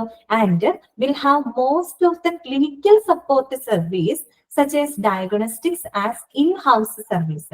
എന്താണ് പറയുന്നത്, മിക്കവാറും clinical support services. Clinical services ഏതൊക്കെയാ, ലബോറട്ടറി, റേഡിയോളജി, ഫാർമസി, അങ്ങനെയുള്ള സർവീസുകളൊക്കെ അവർ എന്തായിട്ടാണ് കൊടുക്കുന്നത്, ഇൻഹൗസ് സർവീസസ് ആയിട്ട്. അതായത് ആ സ്ഥാപനത്തിൽ തന്നെ കൊടുക്കുന്ന സർവീസ് ആണത്. അതായത് ആ സ്ഥാപനത്തിൽ തന്നെ അത്തരം ക്ലിനിക്കൽ സേവനങ്ങൾ അവര് ലഭ്യമാക്കും. പക്ഷെ സ്മോളിന് അങ്ങനെയായിരുന്നോ, അല്ല. അവരെന്താ ചെയ്തിരുന്നത്, ഔട്ട്സോഴ്സ് ചെയ്തിരുന്നു അല്ലെ. അതിനുള്ള സൗകര്യം ഇല്ലാത്തത് കാരണം അവരവിടെ ഔട്ട്സോഴ്സ് ചെയ്തു. പക്ഷെ മിഡ് സൈസിലോട്ട് വരുമ്പോൾ എന്താണ്, ക്ലിനിക്കൽ സർവീസസ്, പ്രത്യേകം നോട്ട് ചെയ്യണം, ക്ലിനിക്കൽ സർവീസസ് അവർ ഇൻഹൗസ് സർവീസ് ആയിട്ട് കൊടുക്കും, അവിടെ തന്നെ ലഭ്യമാക്കും. അതേസമയം അടുത്ത സെന്റൻസ് നോക്കിക്കേ, non clinical services such as food service, laundry, house keeping etcetera are usually outsourced in A mid sized hospital. Mid sized hospital outsource ചെയ്യുന്നത് എന്ത് കാര്യങ്ങളെയാണ്, നോൺ ക്ലിനിക്കൽ ആയിട്ടുള്ള സർവീസസിനെയാണ്. മനസ്സിലായല്ലോ. ക്ലിനിക്കൽ സർവീസസിനെ അവർ ഔട്ട്സോഴ്സ് ചെയ്യുന്നില്ല, അത് അവരവിടെ തന്നെ ലഭ്യമാക്കും. അതേസമയം നോൺ ക്ലിനിക്കൽ ആയിട്ടുള്ള services like food service, laundry, house keeping. ചില ഹോസ്പിറ്റലിൽ പോയി കഴിഞ്ഞാൽ ഫുഡ് അവിടെ നിന്ന് കിട്ടില്ല, നമ്മൾ പുറത്തുനിന്ന് കൊണ്ടുവരേണ്ടി വരും, നമ്മൾ വീട്ടിൽ നിന്ന് പോകേണ്ടി വരും. അപ്പൊ അങ്ങനെയുള്ള സേവനങ്ങൾ അവരെന്ത് ചെയ്യും, ഔട്ട്സോഴ്സ് ചെയ്യുന്നതാണ് പറയുന്നത്. അപ്പൊ നമ്മള് രണ്ടാമത്തെ നമ്മൾ പഠിച്ചു കേട്ടോ, മിഡ് സൈസ് ഹോസ്പിറ്റൽ. അപ്പൊ ജസ്റ്റ് ഒന്ന് പോയിന്റ് ആയിട്ട് ഒന്ന് ആലോചിച്ച് നോക്കിയേ, നമ്മൾ സ്മോൾ സൈസ് ഹോസ്പിറ്റലായിട്ട് കമ്പയർ ചെയ്തിട്ട് അവിടെ പറഞ്ഞു. അവിടെ നമ്മൾ പറഞ്ഞത് ഏതായിരുന്നു, 30 or less than 30 ബെഡ്സ്. ഇവിടെ വരുമ്പോഴോ 30 to 100 ബെഡ്സ്. അവിടെ ലിമിറ്റഡ് റിസോഴ്സസ്. ഇങ്ങോട്ട് വരുമ്പോഴാണെങ്കിലോ more resource than small hospitals. Shamna, ma'am ഇത്തിരി സ്പീഡ് കൂടുന്നു. ഓക്കെ മോളെ, സ്പീഡ് കുറയ്ക്കാം കേട്ടോ, സ്പീഡ് കുറയ്ക്കാം. പതുക്കെ കുറച്ച് സ്ലോവില് പറയാം കേട്ടോ. നമ്മളിപ്പോ കമ്പയർ ചെയ്തിട്ടാണ് പറയുന്നത്. അപ്പൊ സ്മോൾ ഹോസ്പിറ്റലിൽ നമ്മൾ എന്താ പറഞ്ഞത്, ആദ്യം പറഞ്ഞു പോയത് ബെഡ്സിന്റെ എണ്ണം അല്ലെ, എന്തായിരുന്നു 30 or less than 30 beds. Mid സൈസിലോട്ട് വരുമ്പോ എന്താ പോയിന്റ്, 30 to 100 ബെഡ്സ്. പോയിന്റ് ആയിട്ട് ഓർത്ത് വെച്ചാൽ മതി. പിന്നെ അവിടെ സ്മോളിന് നമ്മൾ എന്താ പറഞ്ഞത്, ലിമിറ്റഡ് റിസോഴ്സ് എന്ന് പറഞ്ഞു. മിഡിലോട്ട് വരുമ്പോഴെങ്ങനെയാണ്, more resource than small hospitals. Compare ചെയ്തിട്ട് നമുക്ക് പറയാം അല്ലെ, സ്മോൾ ഹോസ്പിറ്റലിനേക്കാളും കുറച്ചും കൂടെ സൗകര്യങ്ങളുണ്ട് എന്ന് പറയാം. പിന്നെ നമ്മൾ അവിടെ എന്ത് പോയിന്റാ നമ്മൾ പഠിച്ചത്, അവിടെ എമർജൻസി കെയർ അല്ലെങ്കിൽ ഇന്റൻസീവ് കെയർ ഒക്കെ വളരെ ബേസിക് ലെവലിലായിരിക്കും സ്മോൾ ഹോസ്പിറ്റലിൽ. പക്ഷെ മിഡിലോട്ട് വരുമ്പോഴെങ്ങനെയാ, റീസണബിൾ ലെവലിലായിരിക്കും അല്ലെ, കുറച്ചും കൂടെ ഉയർന്ന തലത്തിലായിരിക്കും അല്ലെ. പിന്നെ അവിടെ നമ്മൾ പറഞ്ഞത് എന്തായിരുന്നു, അവിടെ സേവനങ്ങളെല്ലാം തന്നെ ഔട്ട്സോഴ്സ് ചെയ്യുമായിരുന്നു അല്ലെ, ക്ലിനിക്കൽ സേവനങ്ങളെല്ലാം തന്നെ ഔട്ട്സോഴ്സ് ചെയ്യുമായിരുന്നു, പുറത്തേക്ക് എഴുതും. പക്ഷെ മിഡിലോട്ട് വരുമ്പോഴെന്താ, ക്ലിനിക്കൽ സപ്പോർട്ട് അവര് എന്താണ് അവിടെ തന്നെ ലഭ്യമാക്കും. അതേസമയം നോൺ ക്ലിനിക്കൽ ആയിട്ടുള്ള സർവീസസുകൾ മാത്രം അവര് ഔട്ട്സോഴ്സ് ചെയ്യും. വ്യത്യാസം മനസ്സിലായോ? അതുപോലെ നമ്മൾ അവിടെ ഒരു പോയിന്റ് പറഞ്ഞു, majority of the hospitals in India are small hospitals ആണ് അല്ലെ. പക്ഷെ ഇങ്ങോട്ട് വരുമ്പോഴും പോപ്പുലർ ആണെന്ന് പറയുന്നുണ്ട്, പക്ഷെ കൂടുതലും എന്ത് തന്നെയാണ്, സ്മോൾ ഹോസ്പിറ്റൽസ് ആണ്. അങ്ങനെ കമ്പയർ ചെയ്ത് ജസ്റ്റ് പോയിന്റ്സ് ആയിട്ട് ഓർത്ത് വെച്ചാൽ മതി കേട്ടല്ലോ. ഇനി നമുക്ക് ഇതൊന്ന് വായിച്ചാൽ മനസ്സിലാവും. ഒന്നുകൂടെ വായിക്കണോ, മിഡ് സൈസ്ഡ് ഹോസ്പിറ്റൽസ് വായിക്കണോ ഒന്നുകൂടെ ഈ പറഞ്ഞ കാര്യങ്ങളെ? വേണ്ട. ഓക്കെ, ഇനി അടുത്തത് എന്താ പറയുന്നത്, ലാർജ് ഹോസ്പിറ്റൽസ്. ഏതാണ് പറയുന്നത്, പിന്നെ വേറൊരു പോയിന്റ് നമ്മൾ പറഞ്ഞല്ലോ, അവിടുത്തെ സേവനങ്ങള് അവർക്ക് ഒരു ഹൈ എൻഡ് കെയർ കൊടുക്കാൻ പറ്റില്ല സ്മോൾ ഹോസ്പിറ്റലിന് അല്ലെ. അതായത് വലിയൊരു ട്രീറ്റ്മെന്റ്, ഒരു പരിചരണം കൊടുക്കാൻ പറ്റില്ല. പക്ഷെ ഇങ്ങോട്ട് വരുമ്പോൾ എന്താണ്, സ്മോൾ ഹോസ്പിറ്റലിനേക്കാളും കുറച്ചുകൂടെ പരിചരണം കൊടുക്കാൻ പറ്റും. എന്നാൽ എന്തുപോലെയല്ല, ലാർജ് ഹോസ്പിറ്റലിന്റെ അത്ര സമഗ്രവും അല്ല. അങ്ങനെയല്ലേ നമ്മൾ പറഞ്ഞത്. അപ്പൊ അത് ജസ്റ്റ് കമ്പയർ ചെയ്ത് പറയാവുന്ന പോയിന്റ്സ് ഉള്ളൂ. ഇനി അടുത്തതാണെന്ത്, ലാർജ് ഹോസ്പിറ്റൽസ് കേട്ടോ. ലാർജ് ഹോസ്പിറ്റൽസിൽ എന്താ പറയുന്നത് നോക്കിയേ, hospitals with more than 100 beds are recognised as a large hospitals. വീണ്ടും ബെഡിന്റെ നമ്പർ ആണ് അവിടെ പറയുന്നത് അല്ലെ. നമ്മൾ സൈറ്റ്സ് എന്ന് പറഞ്ഞാൽ തന്നെ നമ്പർ ഓഫ് ഇൻപേഷ്യന്റ് ബെഡ്സ് ആണ്. അപ്പൊ സ്മോൾ ഹോസ്പിറ്റലിന് 30 30-ൽ താഴെയോ, മിഡ് ഹോസ്പിറ്റലിൽ വന്നപ്പോ 30 to 100. ഇവിടെ ലാർജ് ഹോസ്പിറ്റലിൽ വന്നപ്പോൾ എന്താണ്, മോർ ദാൻ 100 ബെഡ്സ്. പോയിന്റ് കിട്ടിയല്ലോ, മോർ ദാൻ 100 ബെഡ്സ്. പിന്നെന്താ പറയുന്നത്, very often these hospitals offer multiple speciality and super speciality services. പലപ്പോഴും എന്താണ്, ഇത്തരം ഹോസ്പിറ്റൽ, ലാർജ് ഹോസ്പിറ്റൽ എന്ന് പറയുമ്പോൾ തന്നെ അവിടുത്തെ സൗകര്യങ്ങൾ എന്തായിരിക്കും, വളരെ അഡ്വാൻസ്ഡ് ആയിട്ടുള്ള സൗകര്യങ്ങളായിരിക്കും അല്ലെ. അപ്പൊ പലപ്പോഴും ഇത്തരം ഹോസ്പിറ്റലുകൾ നമുക്ക് ഓഫർ ചെയ്യുന്നത് മൾട്ടി സ്പെഷ്യാലിറ്റി ആയിട്ടുള്ളതും സൂപ്പർ സ്പെഷ്യാലിറ്റി ആയിട്ടുള്ള സർവീസസ് ആണ്. നമ്മൾ മൾട്ടി സ്പെഷ്യാലിറ്റി എന്നും സൂപ്പർ സ്പെഷ്യാലിറ്റി ഹോസ്പിറ്റൽ എന്നൊക്കെ കേട്ടിട്ടില്ലേ? നമ്മുടെ രാജഗിരി ഹോസ്പിറ്റലൊക്കെ മൾട്ടി സ്പെഷ്യാലിറ്റി ഹോസ്പിറ്റൽ അല്ലേ. അപ്പൊ അത്തരത്തിലുള്ള മൾട്ടി സ്പെഷ്യാലിറ്റി സർവീസസും, അതെ ആസ്റ്റർ കറക്റ്റ് ആണ്, ആസ്റ്റർ ഒക്കെ അതിൽ വരുന്നതാണ്. അതുപോലെ സൂപ്പർ സ്പെഷ്യാലിറ്റി സർവീസസ് ഒക്കെ ആര് കൊടുക്കും, ലാർജ് ഹോസ്പിറ്റൽസ് കൊടുക്കും. Large hospitals have plentiful resources. എന്താണ് പറയുന്നത്, പ്ലെന്റിഫുൾ റിസോഴ്സസ്. നൗസിയ അവിടെയാണ് സർജറി. നൗസിയ മനസ്സിലായി, അന്നത്തെ സർജറി ചെയ്തത് രാജഗിരിയിലായിരുന്നു അല്ലെ, രാജഗിരി ഹോസ്പിറ്റലിലായിരുന്നു.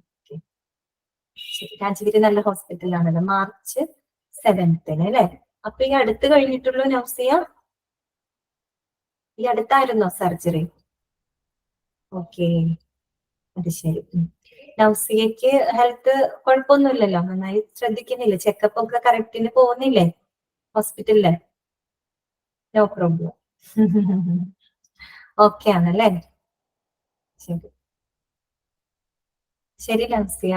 ചെറിയ പെയിൻസ് ഉണ്ട് അല്ലേ? കറക്റ്റ് ആയിട്ട് ചെക്കപ്പിനൊക്കെ ഡോക്ടർ പറയുമ്പോ പോയി ചെയ്യാറുണ്ടല്ലോ, ഓക്കെ ആണല്ലോ. നന്നായിട്ട് ഹെൽത്ത് ഒക്കെ നോക്കണം കേട്ടോ. നൗസിയ മാത്രല്ല, നൗസിയുടെ ഉമ്മയൊക്കെ നല്ലപോലെ ഹെൽത്ത് ഒക്കെ നോക്കണം. അങ്ങനെ ഒരാള് നമ്മുടെ ക്ലാസ്സിലുണ്ടെന്ന് ഇപ്പൊ പറഞ്ഞപ്പോഴാണ് മനസ്സിലായി. ഈ മന്ത് പോകണം. ആ ശരി.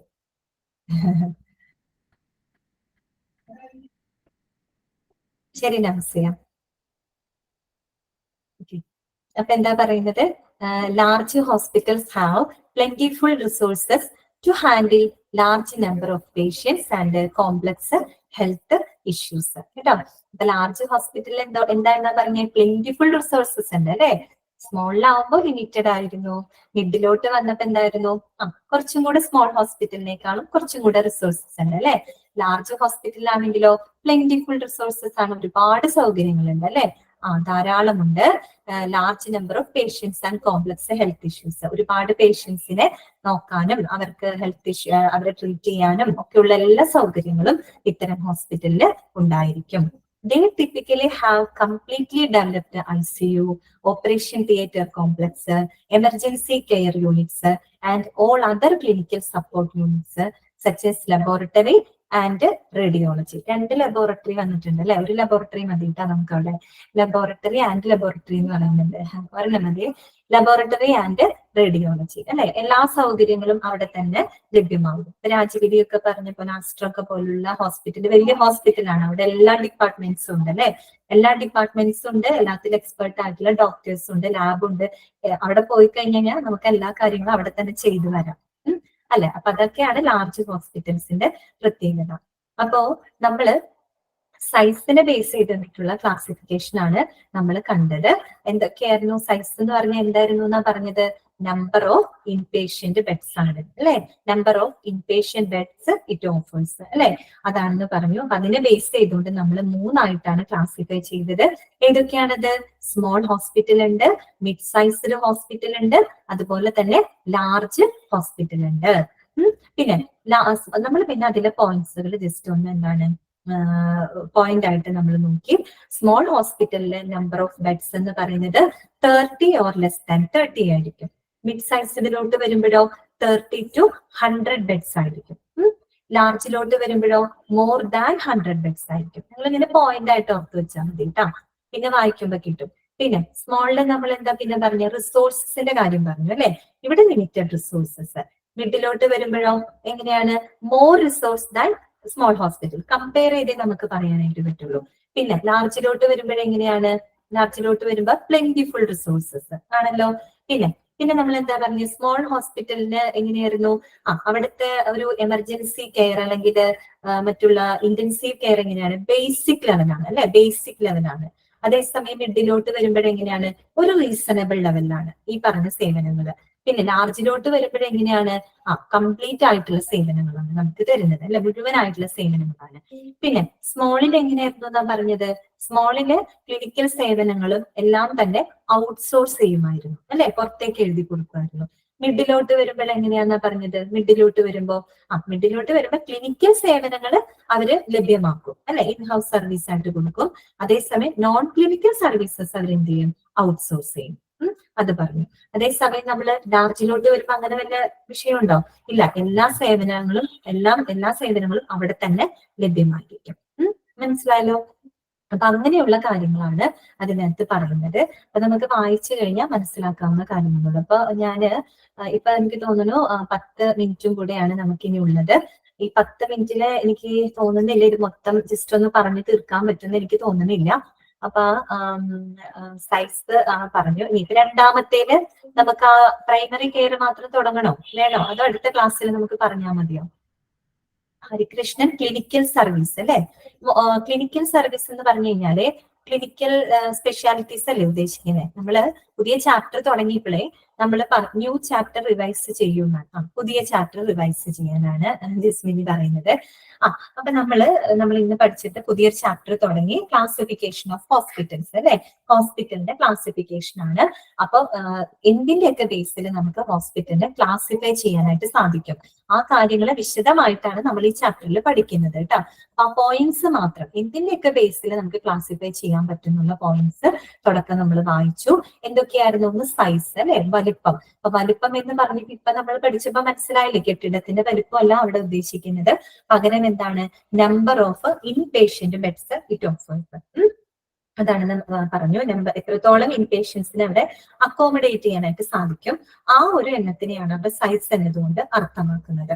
പിന്നെ രണ്ടാമത് എന്തിന്റെ ബേസിൽ നമുക്ക് തിരിക്കാം? Level of care.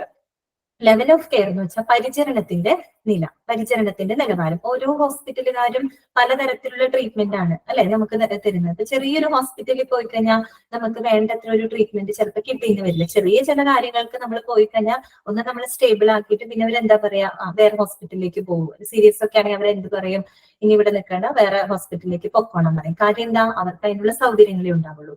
അപ്പോ ലെവൽ ഓഫ് കെയർ എന്ന് പറഞ്ഞാൽ ആ ഒരു പരിചരണത്തിന്റെ നില. ഓരോ ഹോസ്പിറ്റലും ഓരോ രീതിയിലായിരിക്കും. വലിയ ഹോസ്പിറ്റലുകാർക്ക് വലിയ ട്രീറ്റ്മെന്റ് ഒക്കെ കൊടുക്കാൻ പറ്റും, ചെറുതിനാണെങ്കിൽ സാധിക്കില്ല. അപ്പൊ അതാണ് ഉദ്ദേശിക്കുന്നത് കേട്ടോ. പിന്നെ എന്തായിരുന്നു? Clinical specialities. ക്ലിനിക്കൽ സ്പെഷ്യാലിറ്റി എന്ന് പറഞ്ഞു കഴിഞ്ഞാല് ഓരോ ഹോസ്പിറ്റലും അവർ ഓഫർ ചെയ്യുന്ന ചില സ്പെഷ്യലൈസ്ഡ് കെയർ ഉണ്ടാവും. ഇപ്പൊ കാർഡിയാക് ഹോസ്പിറ്റൽ എന്ന് പറഞ്ഞാൽ എന്താണ്? ഹൃദയ സംബന്ധമായിട്ടുള്ള കാര്യങ്ങൾക്ക് അവരൊരു സ്പെഷ്യൽ കെയർ കൊടുക്കും ഇല്ലേ. ഓങ്കോ ഹോസ്പിറ്റൽ എന്ന് പറഞ്ഞാൽ എന്താ? ക്യാൻസർ സംബന്ധമായിട്ടുള്ള കാര്യങ്ങൾക്ക് അവരൊരു സ്പെഷ്യൽ കെയർ, അതിനു വേണ്ടി മാത്രമുള്ള ഹോസ്പിറ്റൽസ് ആയിരിക്കും. അങ്ങനെ ചില ഹോസ്പിറ്റലുകൾ അവർ കൊടുക്കുന്ന സ്പെഷ്യൽ കെയർ ഉണ്ടായിരിക്കും. അതിനെ അടിസ്ഥാനമാക്കിയിട്ടും നമുക്ക് എന്ത് ചെയ്യാൻ പറ്റും? ഹോസ്പിറ്റലിനെ ക്ലാസിഫൈ ചെയ്യാനായിട്ട് പറ്റും. Martin, I have a doubt regarding spiral note. Spiral Noto?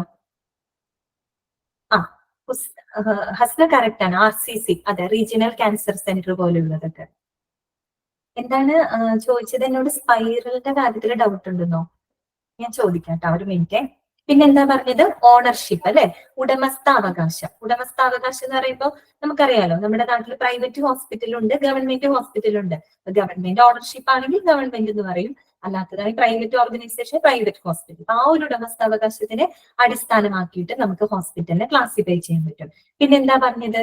System of medicine അഥവാ ചികിത്സാ സമ്പ്രദായം.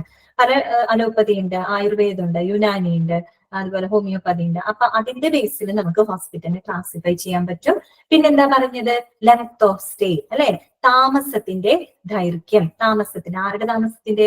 പേഷ്യന്റിന്റെ അല്ലെ. ചില പേഷ്യൻസിന് അവരുടെ ട്രീറ്റ്മെന്റിന്റെ ഭാഗമായിട്ട് ചിലപ്പോൾ ഒരു കൂടുതൽ സ്റ്റേ ചെയ്യേണ്ടതായിട്ട് വരും. അപ്പൊ അങ്ങനെ അതിന്റെ ബേസിൽ നമുക്ക് എന്ത് ചെയ്യാൻ പറ്റും? ഹോസ്പിറ്റലിനെ ക്ലാസിഫൈ ചെയ്യാനായിട്ട് സാധിക്കും.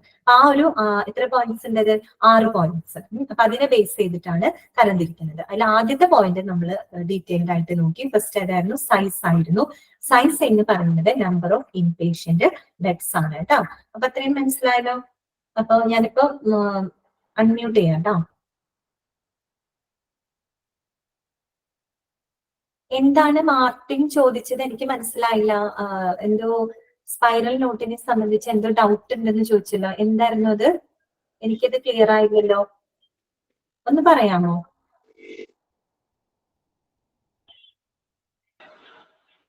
ഒന്ന് പറയോ? ഞാൻ ചോദിക്കാം എന്തെങ്കിലും ഉണ്ടെങ്കിൽ. അതെ, ഒരു കാര്യം പറയാനുണ്ടായിരുന്നു. നമ്മുടെ വാട്സപ്പിൽ സ്പൈറൽ നോട്ടിനെ കുറിച്ച് പറഞ്ഞിട്ടുണ്ടായിരുന്നു. അതായത് നമ്മൾ അഡ്രസ് അയച്ചു കൊടുത്തു കഴിഞ്ഞാൽ സ്പൈറൽ നോട്ട് കിട്ടുമെന്ന് പറഞ്ഞിട്ടുണ്ടായിരുന്നു. അപ്പൊ അത് നമ്മൾ അയച്ചു കൊടുത്ത സ്പൈറൽ നോട്ട് കിട്ടത്തില്ലേ? ഓഫീസിൽ ചോദിക്കട്ടെ മാർട്ടിൻ, എനിക്കത് ഓഫീസിൽ ഞാൻ ചോദിച്ചിട്ട് പറയാം. ഓഫീസിൽ ചോദിക്കാം കേട്ടോ. ഞാൻ വിളിക്കുമ്പോ എടുക്കുന്നില്ല അല്ലെ? ഞാൻ പറയാം, ഞാൻ ഇന്ന് അറിയിക്കാം, അവരെ അറിയിക്കാം. മാർട്ടിന്റെ കാര്യം ഞാൻ പറയാം കേട്ടോ. പിന്നെന്താ? പിന്നെ വേറെ പറഞ്ഞോളൂ. ക്ലാസ് ഓക്കെ അല്ലേ? മിസ്സേ, ഹലോ മിസ്സേ, കേക്കാവോ? പറഞ്ഞോളൂ. ക്രിസ്റ്റിയാണോ? പറഞ്ഞോ. യെസ്. മിസ്, ഇതിൽ നമുക്ക് എങ്ങനെയാണ് ക്വസ്റ്റ്യൻസ് ഒക്കെ വരണത്? മിസ് എടുത്ത പോർഷൻസ് ഒക്കെ ക്ലിയർ ആവണില്ലല്ലോ. ഹലോ മിസ്, നമ്മളിപ്പോ ഈ പോർഷൻസ് എടുത്തില്ലേ, ചാപ്റ്റർ 4 എടുത്തില്ലേ, അതിൽ നിന്ന് എങ്ങനെയാണ് ക്വസ്റ്റ്യൻസ് ഒക്കെ വരുന്നത്? നമുക്ക്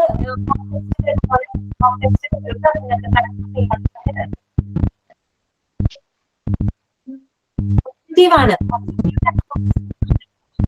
അപ്പൊ നമ്മള് ക്ലാസ് ചെയ്തുകൊണ്ടുള്ള ക്ലിയർ ആവുന്നില്ല കേട്ടോ.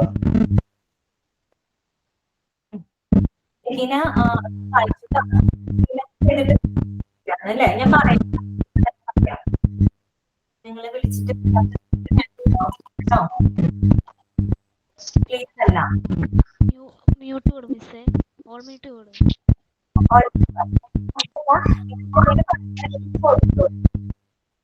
അല്ല, മറ്റുള്ളവര് സംസാരിക്കുമ്പോഴേ കേൾക്കുന്നില്ല. മിസ് പറയുന്നു.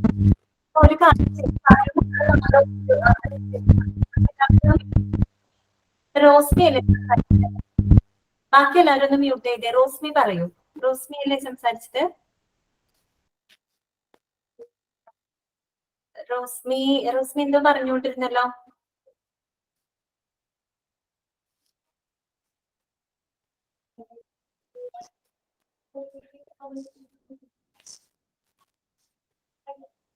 എല്ലാവരും മ്യൂട്ട് ചെയ്തോ?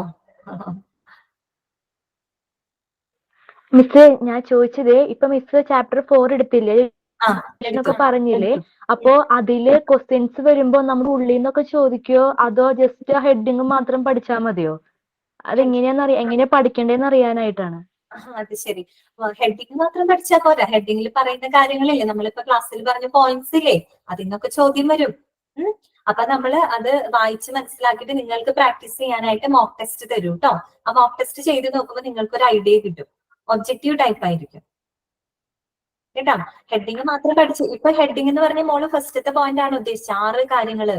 ഈ 6 കാര്യങ്ങൾ ഇപ്പൊ സയൻസിന്റെ താഴെ സ്മോൾ ഹോസ്പിറ്റല്, മിഡ്സൈസ് ഹോസ്പിറ്റൽ, അതിന് ഉള്ളിൽ നിന്നൊക്കെ ക്വസ്റ്റ്യൻസ് വരുമോ? വരും. അല്ലാതെ സ്മോൾ ഹോസ്പിറ്റൽ എന്താ അങ്ങനെയല്ല. അതിനകത്ത് കുറച്ച് പോയിന്റ്സ് പറയുന്നില്ലേ, നമ്മളതിന് പോയിന്റ്സ് ആയിട്ട് പറഞ്ഞില്ല. അതിനൊക്കെ ക്വസ്റ്റ്യൻസ് വരും കേട്ടോ. ഒരുപാട് ഉള്ളൂ. അത് വായിച്ച് മനസ്സിലാക്കണം. പിന്നെ ക്ലിയർ ആയെന്ന് വിചാരിക്കുന്നു. പിന്നെ വേറെ അപ്പൊ ക്ലാസ് ഒക്കെ ഓക്കെ? പറഞ്ഞു.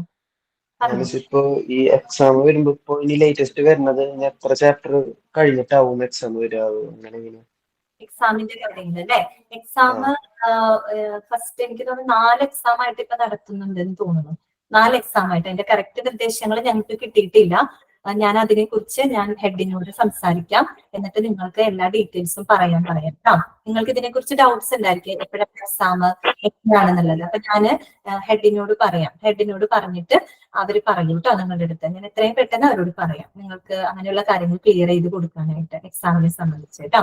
1-2 മൊഡ്യൂൾസ് കഴിയുമ്പോഴാവും എക്സാം. ഇൻട്രൊഡക്ഷൻ ക്ലാസ്സിൽ പറഞ്ഞിരുന്നു മാം, ഫസ്റ്റ് 2 മൊഡ്യൂൾ കഴിയുമ്പോൾ ആദ്യത്തെ എക്സാം ഉണ്ടാവുന്നു. എക്സാമിനെ സംബന്ധിക്കുന്ന കാര്യങ്ങളിൽ ചെറിയൊരു മാറ്റങ്ങൾ വന്നിട്ടുണ്ട്. അത് പുതിയതായിട്ട് വന്ന നോട്ടിഫിക്കേഷനിൽ അവർ പറയുന്നുണ്ടായിരുന്നു. എനിക്ക് അതിനെ കുറിച്ചുള്ള നിർദ്ദേശങ്ങൾ ഞാൻ പറയാം കേട്ടോ. ഞാൻ മാഡത്തിനോട് പറഞ്ഞിട്ട് നിങ്ങൾക്ക് അതിനെ കുറിച്ചൊരു കൃത്യം ഒരു കിട്ടാനായിട്ടേ ഞാൻ പറയാം കേട്ടോ. മാം, ഇത് മോഡ്യൂൾ മാത്രല്ലാണ്ട് പിന്നെ വേറെ നോട്ട്സ് ഉണ്ടോ പ്രിന്റ് എടുക്കേണ്ടത്? ഇല്ല, നമ്മൾ ഈ പറഞ്ഞ നോട്ട്സ് നിങ്ങൾക്ക് അയച്ചു തന്നിട്ടില്ല. അത് മാത്രം സ്പൈറൽ നോട്ടിന്റെ കാര്യം പറഞ്ഞാണ്, അതാ ഞാൻ ചോദിച്ചത്. സ്പൈറൽ നോട്ട് എന്ന് ഉദ്ദേശിച്ചത് എന്താണ്? ഈ നോട്ട്സ് തന്നെ നിങ്ങൾക്ക് നോട്ട്സ് പ്രൊവൈഡ് ചെയ്തിട്ടില്ലേ? അല്ല, ഈ മോഡ്യൂൾസ് മാത്രം പ്രിന്റ് എടുത്താ പോരെ? ഇപ്പൊ പ്രിന്റ് എടുക്കണം മൊഡ്യൂൾസ്. അല്ല, വേറൊരു നോട്ട്സിന്റെ കാര്യം ചോദിച്ചിരുന്നു ഇപ്പൊ ഒരാൾ, അതാ ഞാൻ ചോദിച്ചത്. എന്താ സംഭവം ഒന്നും തിരിഞ്ഞില്ല. ഈ സ്പൈറൽ പറഞ്ഞാൽ പറയുന്നത് അവർ ഈ മോഡ്യൂൾ ടെസ്റ്റ് ഉണ്ടല്ലോ, അത് പ്രിന്റ് എടുത്ത് തരാന്ന് പറഞ്ഞായിരുന്നു. 200 കൊടുത്താൽ മതി, 50 രൂപ നമ്മൾ പിന്നെ എക്സ്ട്രാ നമ്മൾ ലൊക്കേഷൻ അനുസരിച്ച് അയച്ചു തരാന്ന് പറഞ്ഞത് അയാൾ. ഓക്കെ, ഒരു മിനിറ്റ്. ഞാൻ ഇത്തരം കാര്യങ്ങൾ ഞാൻ ഒരു ഓഫീസായിട്ട് ഞാൻ സംസാരിക്കാം കേട്ടോ. ഞാൻ എന്തായാലും പറയാം എത്രയും പെട്ടെന്ന് ഇത് ശരിയാക്കാനായിട്ട്. പിന്നെ എന്താണ്, അപ്പോ ഇന്നത്തെ ക്ലാസ് നമ്മുടെ അവസാനിക്കുകയാണ്. ഞാൻ മൈൻഡ് അപ്പ് ചെയ്യാണ് കേട്ടോ. അപ്പോ എല്ലാവർക്കും താങ്ക് യു. എല്ലാവരും സേഫ് ആയിട്ടിരിക്കണം. Thank you miss.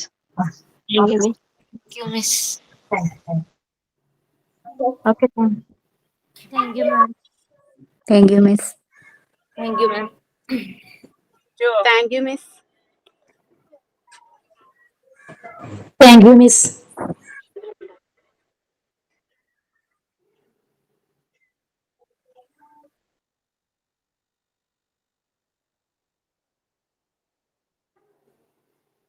എന്താ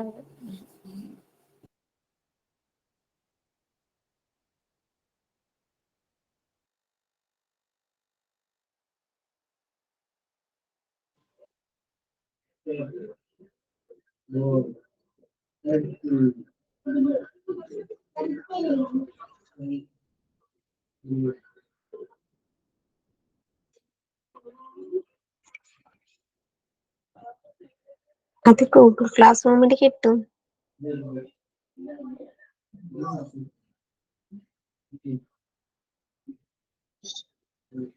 yes, recorded class Google class റൂമിൽ ഉണ്ടാവുന്ന ലിങ്ക്.